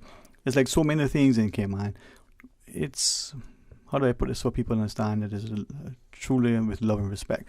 It's usually the people who come from larger jurisdictions with millions of people in their population who probably find it harder to play for the national team or get an exhibition at some gallery, even a coffee shop. In Cayman, the doors are open. It's the environment. But Horacio, you have talent. Whether you're in a population of 1 billion or you're the only person, your talent is just, immediately obvious. Thanks for the compliment, and thanks for having me. It's good to be here. As far as talent is concerned, I think we're all born with some type of a foundation on talent, but with time and continuous growth, we can reach a plateau where we're at a spot where we're recognizable. And I don't think we ever stop growing. Yeah, it's a continuous process. William shared in his sort of intro, you're at this point where you're kind of looking back now and you get to a stage. And almost when I think of that, I'm thinking, but Horacio is not that old. To me, you're just getting there. I mean, your great success, your incredible works to date. But I think, man, we're going to see a lot more things for you, over the next 50 years when you really start to mature. I hope so. Once arthritis doesn't start to take over from all the sculpting and no, man, you won't have that problem. Pneumatic tools. Yeah. Can I ask then, how? Maybe first off, for those who don't know, how long have you in your mind consider yourself to be an artist? Oh man, it started at an early age without me even realizing that I was being creative. Just from living in the Brocaloon, where there wasn't a whole lot to do other than the sea and the bush. Nature. I found that I was experimenting with things at an early age and just seeing things differently. Mostly to escape boredom and stay creative and positive. So yeah, when I really stop and think about it, it seems like I've been at this for a long time, but not maturing, till a later period. I'm thinking back, if my memory serves me correctly, probably almost 20 years ago, when I think you were going to Cuba for a sort of training, or you were coming back. I don't remember. We were having a conversation. I thought, here is, not unlike the football player who's going to an intensive camp, or the professional who is going to be studying for an examination coming up, or the student who is going off to university. You were not going in to be in residence just for fun. This was another way to hone your craft, just improve your skills. Well, I think the main driver for me was having a family at an early age and kids, and deciding how I wanted to generate income to support a family, and realizing that there was this big void in the creative fields.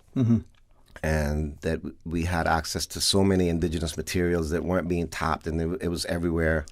A light bulb kind of went off, and that was where my pursuit started, was tapping these indigenous materials, and also a journey of self-discovery, because the more I found out and learned about myself was the more my skill sets expanded.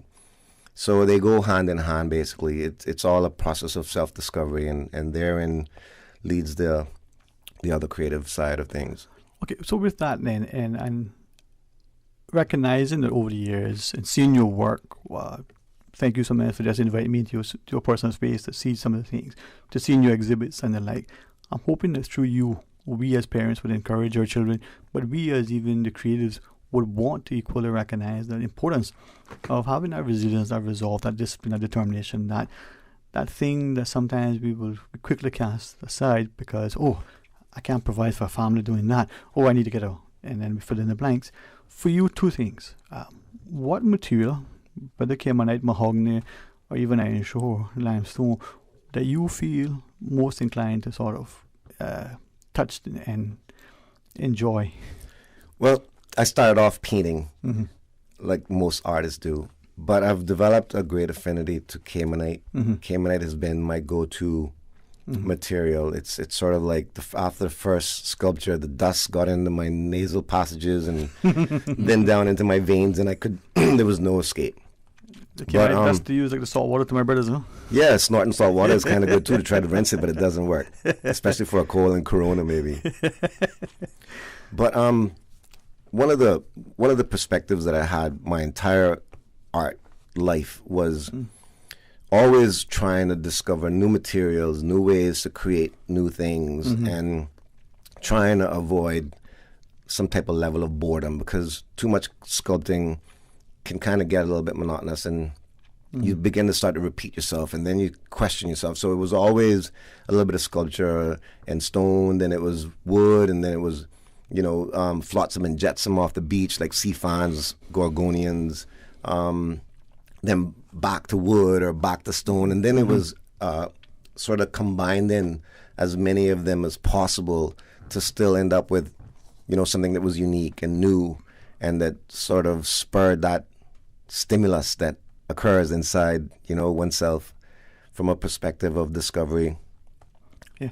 William, with that, the gallery has, for me, has always been this wonderful place. Not just a respite, a place to escape, but in my mind, I'm not artistic, certainly not to the caliber of the Reeds and the Horacios and the like. And when you come in there, you can't help but feel inspired. You can't help to feel a sense of national pride. You look at the walls and I see former classmates. I see people who were, and our contemporaries of my older siblings, people for whom I go, hey, I know his mama. That is so accessible and so inspiring. But for this particular exhibit, what do you say to the public? It's opened us up, but what is spectacular about it? Well, there's a lot to unpack. It's an exhibition. I like what Horacio said there, because he's a man of many talents, and we kind of took that as our starting point for this exhibition, because I like to say you can't put Horacio in a box. He defies those sort of limits. You need a big box, man. But he's an artist of many talents in terms of the different media, the different materials he works with. And we kind of took that as this premise for the exhibition. And he's also someone, even as he's matured and he's very dedicated to his practice as an artist, he never lost that kind of childlike sense of wonder and curiosity. You think back to being a boy. For me, that was in South Sound, just across from Sankey, collecting shells. And it's almost like he's taken that and made a career out of it, of this sourcing and finding materials and transforming them into something miraculous. So that's how we came up with this title of Alchemy. And alchemy, of course, was this medieval practice of this mythic idea of transforming these base materials into gold, or to create this elixir of eternal youth or eternal life. And so we thought, well, that's kind of like what Horacio does with these materials, because anyone who's seen raw Caymanite, when it's just a lump and it's all jagged and it hasn't been polished, it doesn't really catch your eye as much. And then through the way Horacio works with these materials, it's almost like he's bringing out something hidden within them. And that's, for me, is the beauty, the innate beauty of the stone, of Caymanite, or in terms of some of the wood he works with, cedar wood. Sometimes I have trouble recognizing it, because when you see a fallen stand or a stump of cedar wood, it's got that kind of bleached gray color to it. And through this process of washing and polishing, Horacio is able to capture that warm kind of hue to the wood, kind of bring it to life, if you like. And so that's how we started our exhibition, and how we started thinking about how are we going to put together this exhibition. With that though, Miss Maya, I mean, when you walk through the gallery, there is an open invitation almost to explore but if you want to accept a guided tour to get an inside knowledge of what we're looking at, for this and for the public, what do you want them to appreciate more than anything else? Yeah, I think to kind of add to what Will and Horacio both said, I think a key word for this exhibition is curiosity, curiosity, exploration, and particularly when it comes to school tours, I think kids are such curious beings, right? Like they always want to learn something new and kind of expand their horizons. And this is a really great show to kind of encourage kids and adults alike. Maybe people like yourself who, as you described yourself, are not necessarily creative but are still interested in experiencing the gallery. Yeah. But it's a great opportunity for people to kind of see the ways that they can reimagine their own environment. And in a lot of ways, this work is really a celebration of the Indigenous environment that we have here in Cayman, and ways that we can work with it and sculpt it in a lot of really beautiful artistic ways. So I think it's a great opportunity for kids and adults to come in, see the work that Horacio has done, and then kind of think about the ways that they experience their own environment as well. For school tours, of course, as always, we offer guided school tours for students at no cost. So schools can come in, they can book a tour. Myself or one of the other education team members will lead those tours. We have educational worksheets that they can do as well, and then we can tailor tours to any subject matter. So if students are studying anything from, geology, it's a great opportunity to talk about geology and Caymanite. Or, if you're talking about trees and plants and scientific things to do with trees and plants, you can talk about that with mahogany and cedar wood. So there's lots of different ways to approach the material that isn't necessarily just from an artistic lens. I like the way you guys sort of, pollinate the curricula. So whether it's math or whether it's, a writing assignment, whether it's the science and social studies, you can merge and meld it so easily. When we come back from this short break, let's continue the discussion. Let's talk more about the exhibit. And Horacio, I think many of us look to you and many of the Native Sons and recognize that we have an incredible talent that we've harnessed. We just need to showcase, promote, support, recognize, and hopefully, cherish. So when we come back, we invite you to rejoin the discussion. Stay tuned for Talk Today. The Cayman Islands Chamber of Commerce Pension Plan. We're here for you. Are you aware of the performance of your pension plan? The Chamber of Commerce Pension Plan provides quarterly fund fact sheets for our members to stay informed with the plan's performance. For the year ended August 31st, various life cycle funds provided returns between 9.2% and 16.5%, and our all-in expense ratio is currently the lowest it's ever been, a record low at 0.72%. Visit chamberpension.ky to review our fund fact sheets. You can see the performance as far back as 10 years. Remember that pensions are a longer-term investment strategy. Focus on the long term rather than the short-term returns. The Cayman Islands Chamber of Commerce Pension Plan continues to perform for you. Does 2020 have you thinking about making some changes in your life? Maybe you're considering a new job or career, or going back to school, taking a short course, perhaps starting your own business. Skills for Life can help. Skills for Life is a government initiative that highlights various training and learning opportunities available for Caymanians to retool, upskill, advance, and access what you need to succeed in the workplace. Want more information? Visit our website, gov.ky/Skills for Life today. The Tuesday and Thursday edition of The Business Buzz is brought to you by Cayman Medical Supplies, providing quality pharmaceuticals, medical supplies, and consumer products to healthcare providers, retailers, and ultimately the patients at a reasonable rate in a friendly, caring, and timely manner. Cayman Medical Supplies is located at number 93 Smith Road, Windward Center. Telephone 949-6211. Money Sense returns tomorrow morning on Radio Cayman at 7:30. And on tomorrow's show, our financial experts and economists will be talking about the local and global financial forecast for 2021. Is the economic forecast for 2021 brighter than expected? Find out tomorrow morning on Money Sense at 7:30 a.m. Brought to you by the CFA Society Cayman Islands and sponsored by the Chamber Pension Plan. Talk today. but I do have some questions. Cayman Islands' foremost listeners participation program. Because there are more questions than answers. What the public is saying. Waiting to take your calls right now. Sterling Dwayne Ebanks.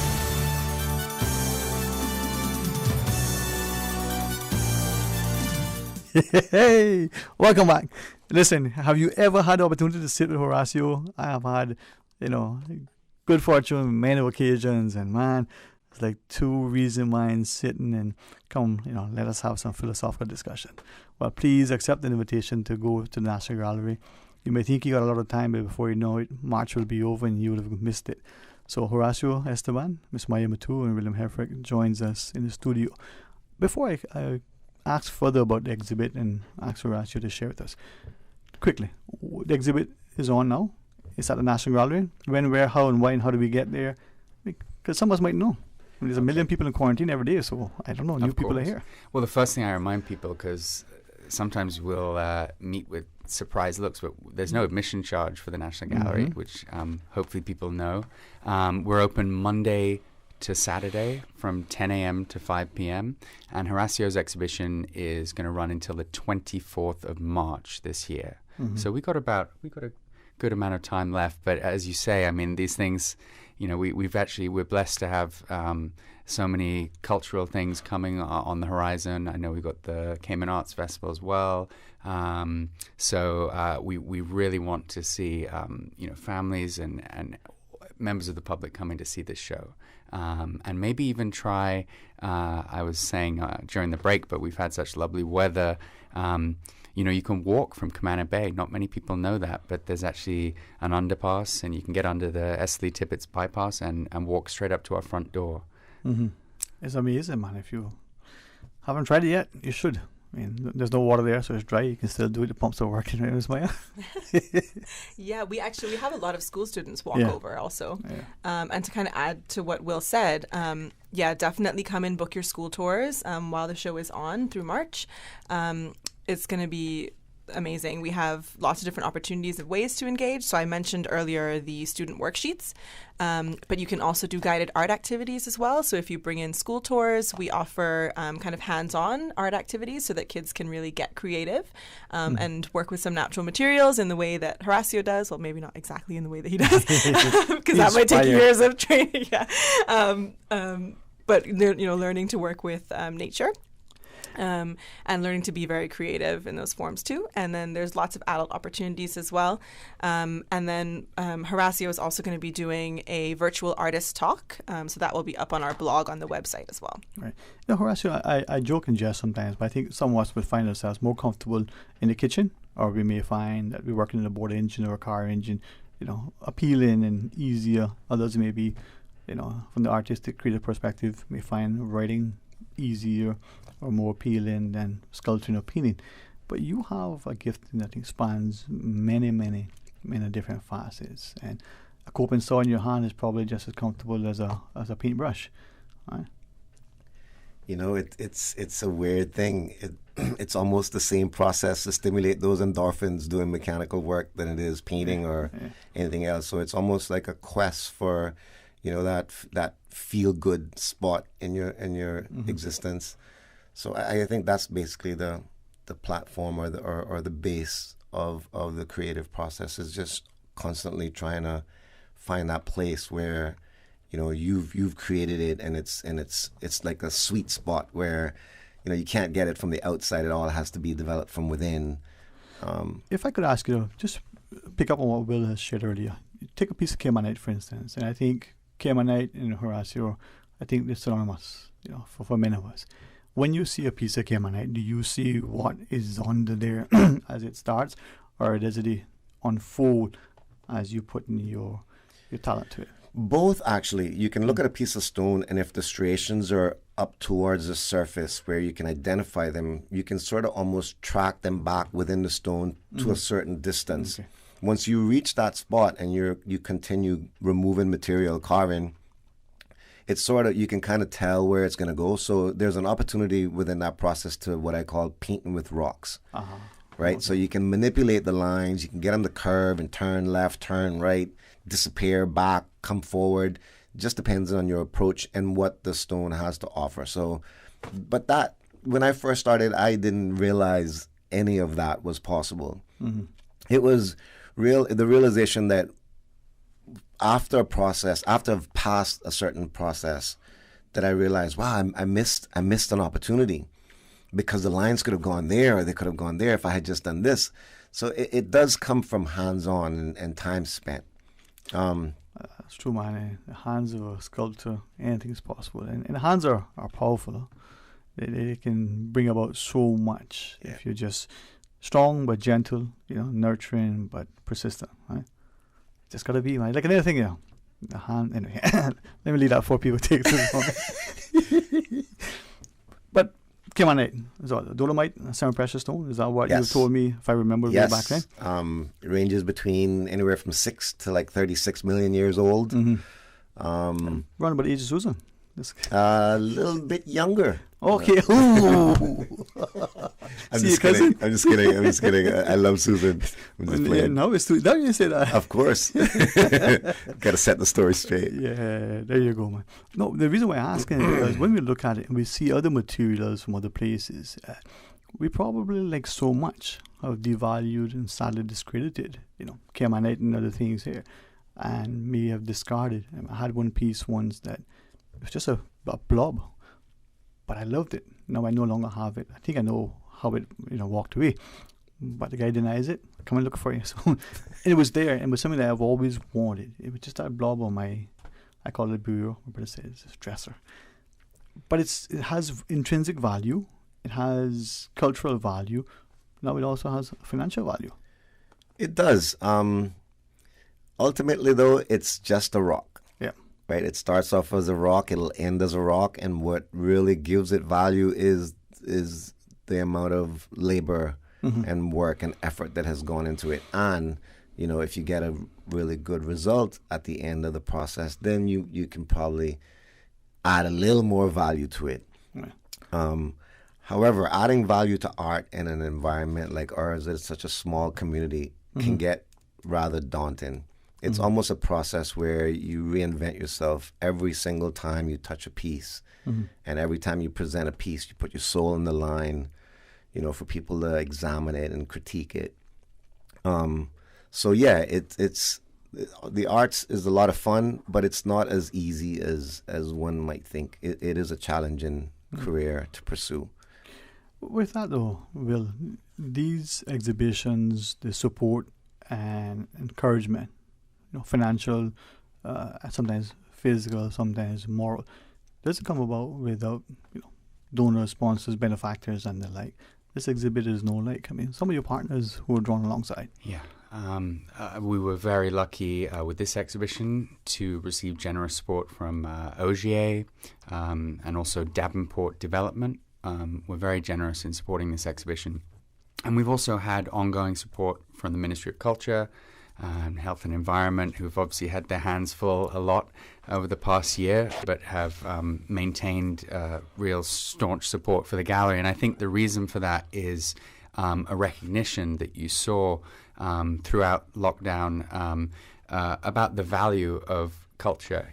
Culture is not something that's secondary, perhaps, to the great work that's done by frontline workers, emergency services, but it's a different kind of value. I think it's something deeper and more long-lasting, and I think the support that we've received is partly a reflection of a growing awareness of why the National Gallery is important, why the work that we do is important, and supporting artists such as Horacio, Bendel Hydes, who had an incredible exhibition with us last year, and thinking about posterity, about Cayman's place culturally in the world and how we want to show that to the world, eventually when we have visitors back, and also amongst the community that's here, about recognizing the talent that's already here and giving it a platform so we can reach more people and share this work with others.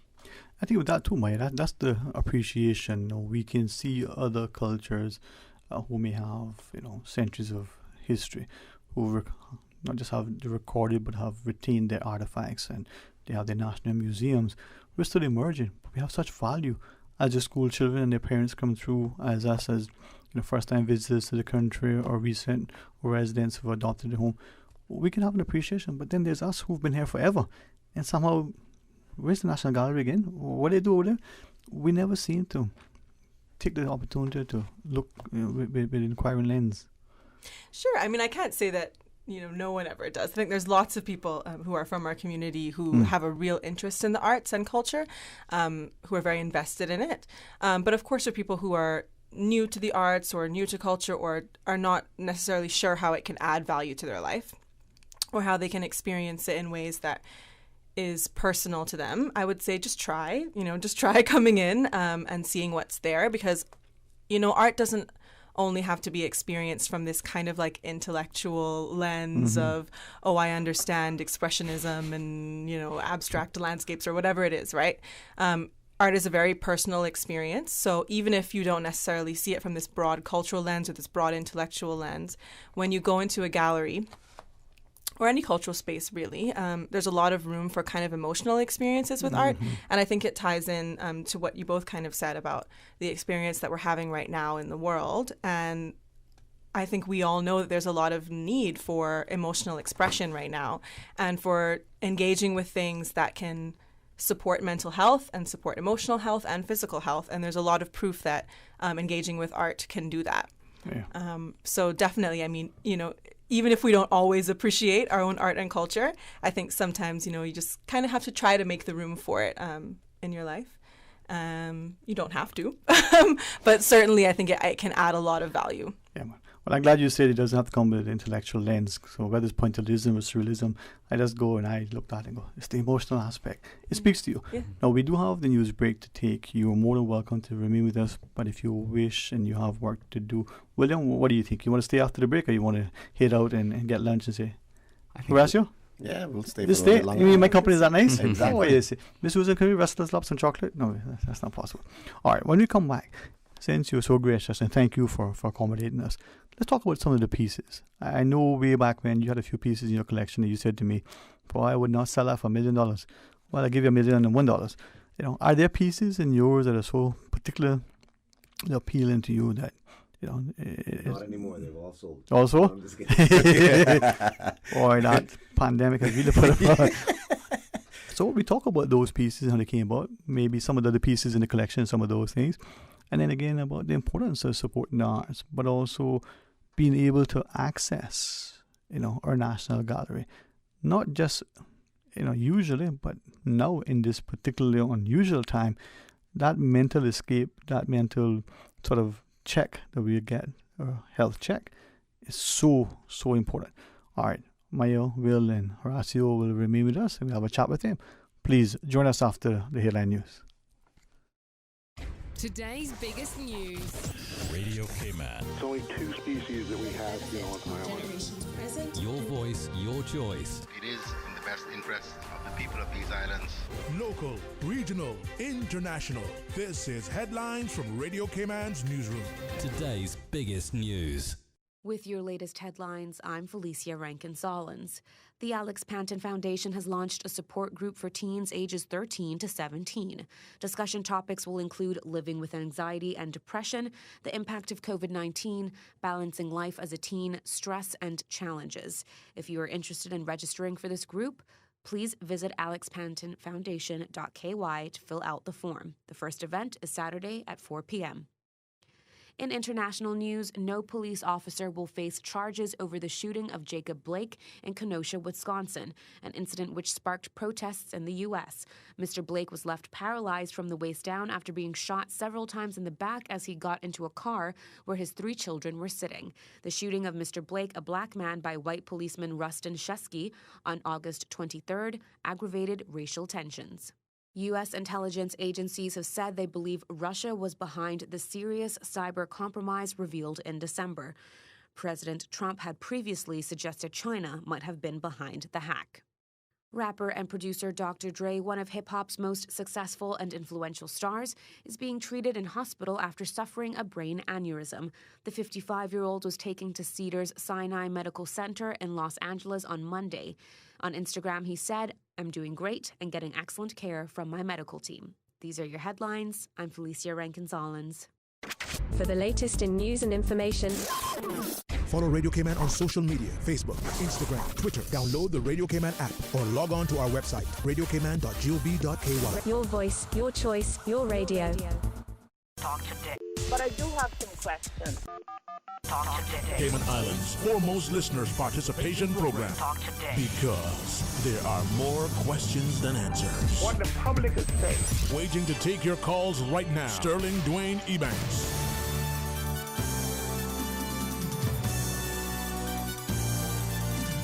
Hey, good afternoon and welcome back, and thanks for joining us. And I'm very, very grateful to our National Gallery for giving us the opportunity to highlight, showcase, and show great respect for artists. Horacio Esteban joins us, Maya Mattoon, William Helfrich, our, his supporting cast, the entourage who travels, with the celebrity. Well, let's go to the phones and welcome our caller. Good afternoon and welcome. Thanks for calling. Good afternoon. Happy New Year. Happy New Year, sir. How are you? I am grateful to be alive and to be in the Cayman Islands. Amen, man. Please forgive me. I'm in an industrial setting. However, I had to make my contribution. Is that comfortable? Because I'm in boxers. How does that work for you? Dwayne. There is only one Dwayne. Boy, and people say thankful for that, no? I'd like to really thank our National Gallery. I'd like to thank our staff at the National Gallery, which are an exceptional collection of talent who have been able to manage, despite the challenges of a pandemic, to allow a part of our cultural light to shine in a way that would have been dimmed if people didn't have the ambition that they did. And I'd like to thank Will and Maya for their significant work behind the scenes to make Alchemy a remarkable success. Horacio Esteban, he is, Will has said it all.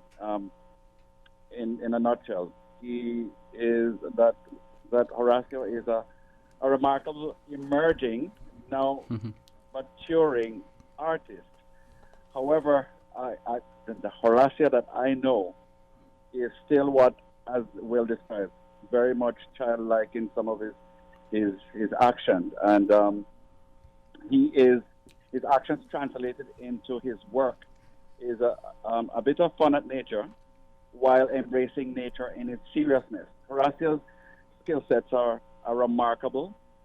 He is not only a remarkable quintessential sculptor of the Cayman Islands, but he embraces the science behind what is revealed as he comes across his work.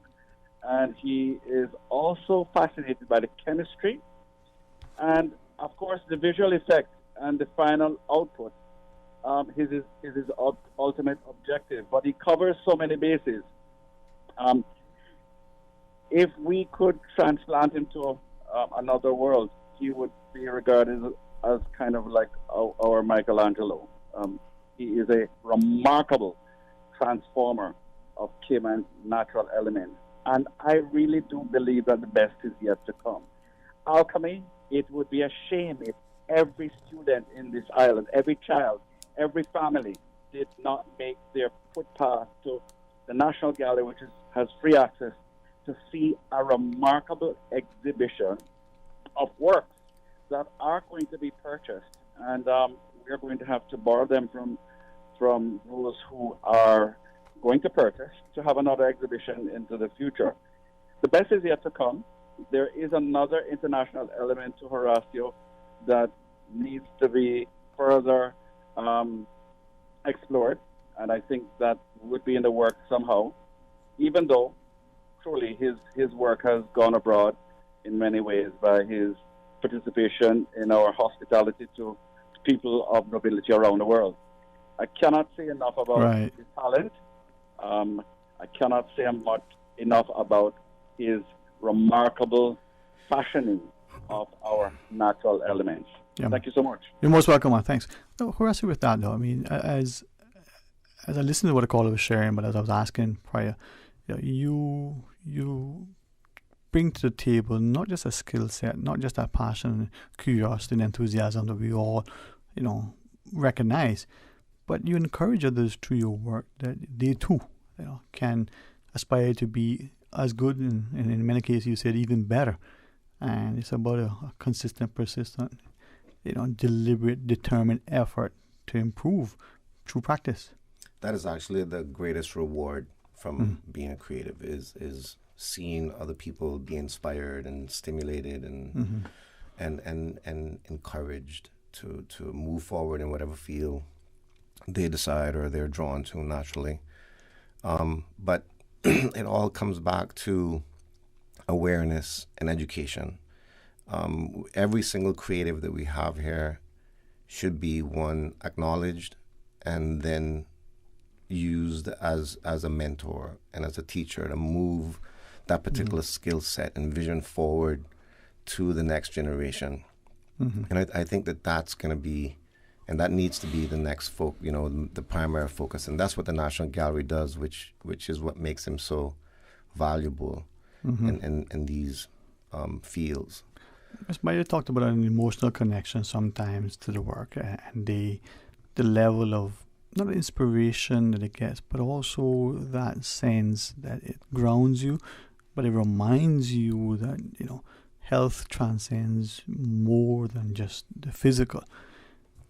Before I ask you about some of these pieces, if you want to pick up on that and maybe talk more about what the creators and what the art and perhaps this exhibition might speak to those who look at Cayman through the eyes of Horacio, through his works. In terms of emotional connection? In terms of emotional connection, yes. I mean, I think there's a range of emotional connections to be had with the work, right? I think a lot of people will walk into that room that Horacio's work is in, and the first reaction you'll have viscerally is just awe. Yeah.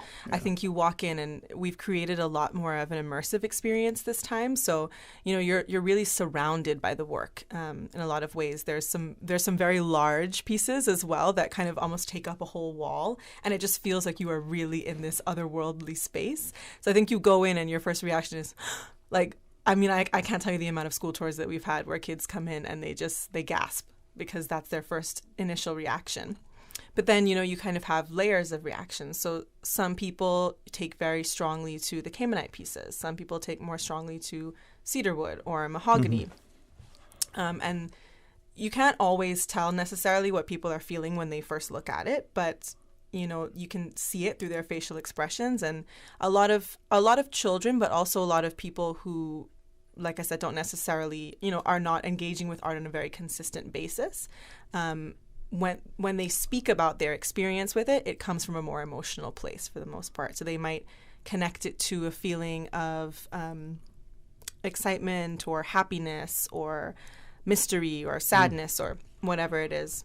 And again, in the time that we're living in, that can be really important, is finding these ways to engage with your own emotions, express your own emotions, and then experience them through the lens of work that someone else has created, because it reflects yours in a lot of ways. Indeed, you can relate to it. As you're working on a piece, and even in pieces in this exhibition, are there particular emotional connotations that you may have? You can share with us as you were preparing the work, or even after you've seen the completed piece. Yeah, oftentimes in the setup for creating a piece, you'll go through a range of emotions that are attached to possibilities and what you'd like to see the end result end up being.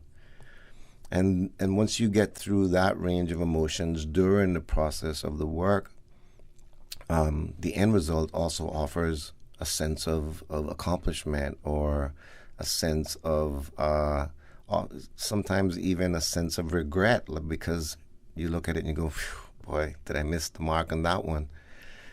So it's an entire range of human emotions that are wrapped up in the creative process, and they can become addictive. So you actually crave for them, and which through that particular addiction will help align you into thinking a process further than you thought you could, or adding a twist to a particular technique that you've used in the past. And it's an amazing process that is so human. Well, when you look at the world that surrounds us, every single thing that we use has been created by an artist. You know, the mics that we have on our the headphones, the mic, this room, everything, your toothbrush, someone sat down and came up with a sketch of it, went to, you know, a development process for creating it. So it is an incredible tool that we have carried with us for a long time, and the range of emotions are far and wide. So, Will, from that perspective, the curators, you have these pieces, you want to tell a story. Tell us about them, you know, from the curator's eyes. What is it that you want us to see, feel, experience, taste, touch? I mean, smell. Who knows?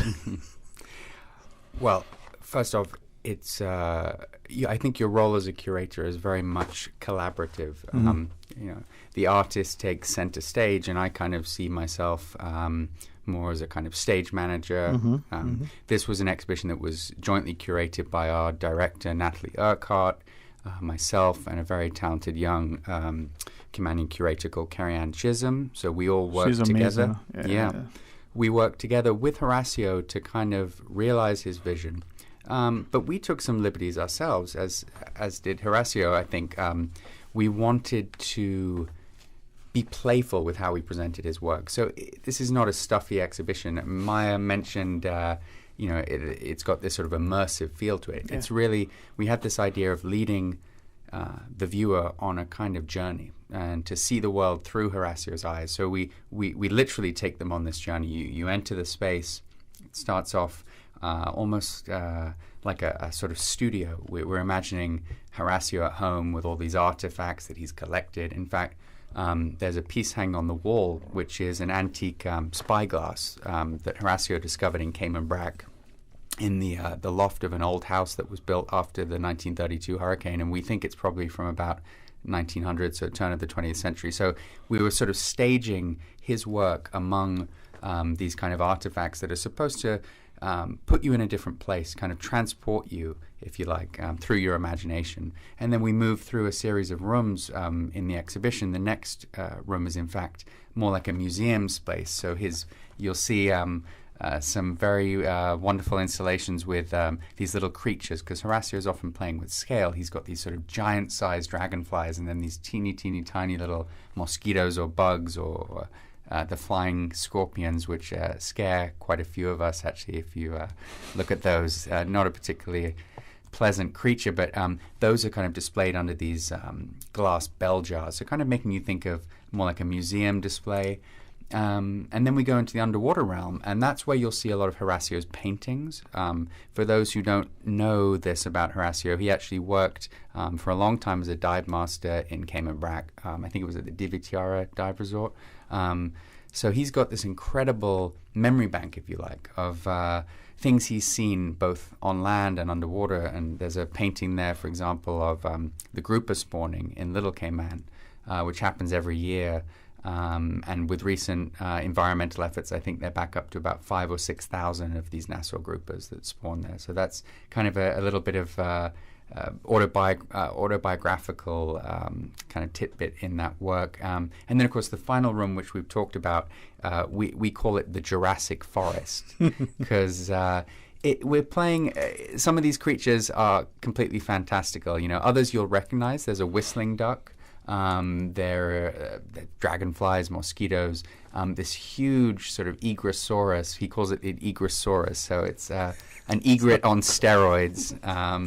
And then one of my favorite pieces, which is actually from the National Collection, which he's playing on, kind of punning on the title, but it's called Grand Cayman, spelled Caiman. So it's a seagoing crocodile. Mm-hmm. We fortunately haven't had those in our waters for many, many years, but that always gets a chuckle out of people. And it's incredible how he puts these pieces together. When you a piece like that, I think you can correct me, Horacio, but maybe he came across a piece of driftwood and just said, "Oh, this would be perfect for this tail. It's like this whip-like tail of a crocodile."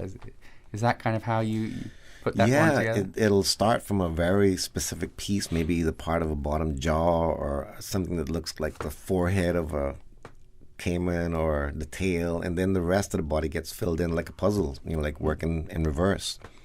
But I try my best not to work with driftwood because driftwood is never really impervious to bugs.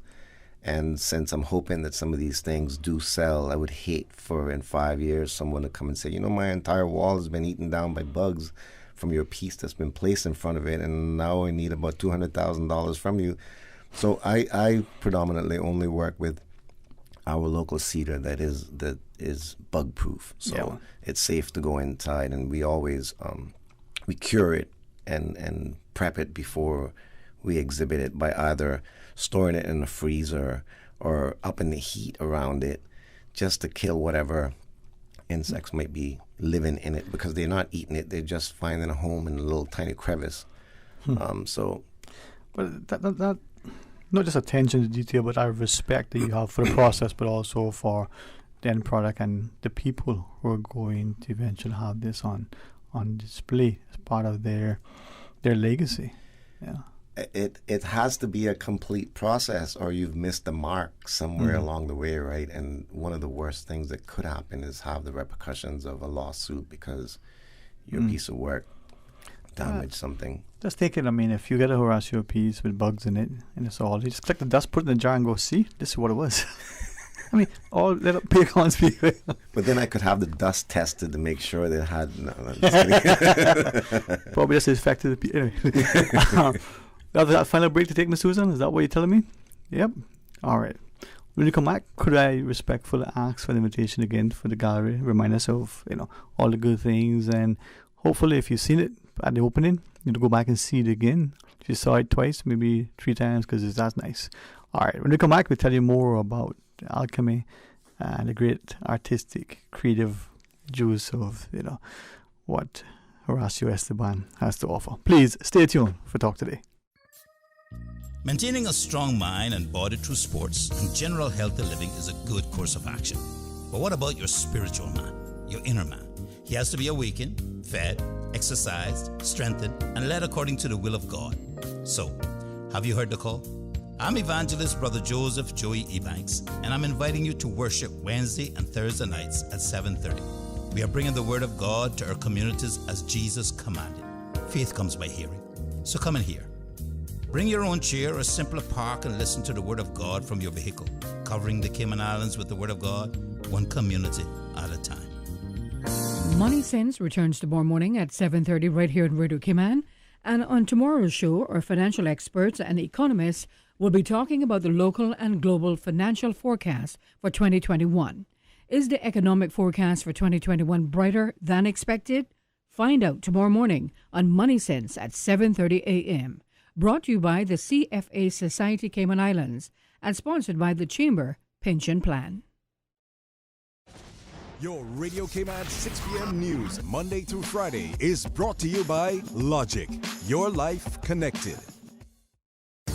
The Cayman Islands government would like to remind the public that e-services are available for vehicle license renewal, trade and business licensing, police clearance, and other transactions. Skip the line and apply online. E-services are user-friendly, efficient, and most important, you can apply and pay from the comfort of your home.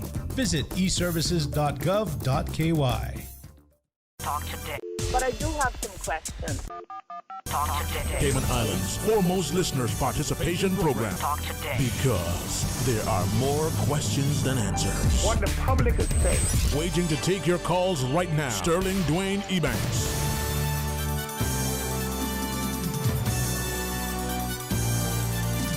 Hey, good afternoon and welcome back. Thanks for joining us, and thanks to to the National Gallery for being so accessible, accommodating, and also extending that truly welcome invitation to come through freely and see not just the National Collection, but now we can have the works of Horacio Esteban. So as Maya Matul and William Helfrich joins us, March the 24th, that you say is the last day. And some go, well, today is only the 5th of January. I can go tomorrow. And then June, they'll call me and go, I didn't go see that. Well, it happens, right? So, Ms. Maya, what is it, 10 a.m. Monday through Saturday until 5 p.m.? Is it Saturdays as well, as William said? Yes, 10 through 5, Monday through Saturday. Wow. That's a lot of hours, man. come in there. You don't pay anything. Leave a donation though if you can. Yeah, we definitely encourage you. Come on in, please. Right. That's my plug. There you go.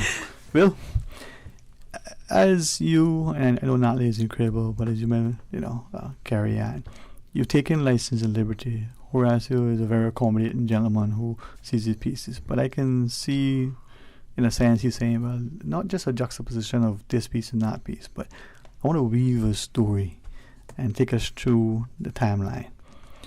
If you were, in a paragraph, that story would be, from the mind of Horacio comes the creative hands. What would that story be like, man? Give us the movie trailer. Yeah. One man, two pieces. He walked the dawn of time. Oh God! So I think for us, some of the words that we use. When you walk in there, you'll see text on the wall. It's kind of setting the stage, like you're suggesting this idea of the curtains parting and suddenly you're in this other world. So I think for me, it's a combination of feeling very grounded, which is what we spoke about at the top of the show, in terms of the familiarity of these materials to many people, the familiarity of these creatures. And yet there's something slightly off about these things. They're different. They're transformed. So I think for me, it's almost seeing the magic in our everyday surroundings. But also, we spoke about the emotional resonances of the show, and for me, I think there's also a very much contemporary message about sustainability and about protecting our natural environment.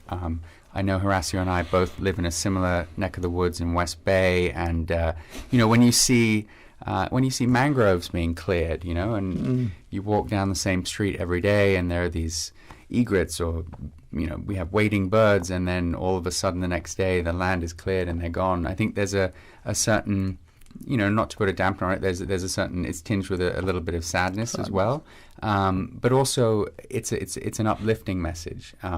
It's a message of hope, and one of calling out to younger generations, especially all the work we do with children, to value what we have here and to recognize its preciousness and that it's something that needs to be protected.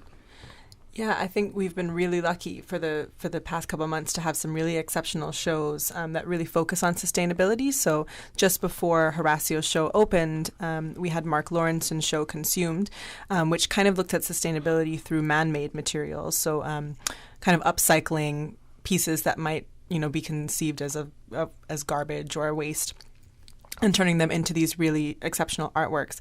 And then through Horacio's show, it's kind of looking at where the material itself is sustainable. So there's lots of ways for us to teach with all age groups and with our very diverse audience about sustainability in all of these different ways. So we've been really, really thankful to have such incredible artworks and shows that are serving as this vehicle to have these broader conversations about environmentalism and sustainability. Yeah, I think, Horacio, they share that. I recall a cousin, Ellen, probably one of the first people I saw working with KMI and doing pieces, and it was just out and about. Black Hall was fairly popular then, other pieces, but most people weren't working with that. You've consistently used that as a medium and given it such a respect and a value, not just the financial value, but the cultural significance. Your personal explanations of the different pieces and the semi-precious and the availability, and maybe as Maya and Will are sharing, as a populace now, through our children and our schools in particular, drawing a greater affinity and appreciation for these things, so we don't just discard them. When the mangoes are being cleared, for however beneficial that development, can we be environmentally sensitive, economically sustainable, socially conscious, so that the new thing doesn't constantly displace the old thing. Well, that's kind of like the premise of my work, right? It's trying to use these materials not only to create something, but to tell a story and to identify these materials as something of value, not just from a creative perspective, but of value to the sustenance of the environment and where they came from. And also because they were easy access. They were everywhere. It's just a question of having a vision to realize that you could use them and how to implement them into your finished product. Yeah, man. So, yeah, that's the kind of crux of.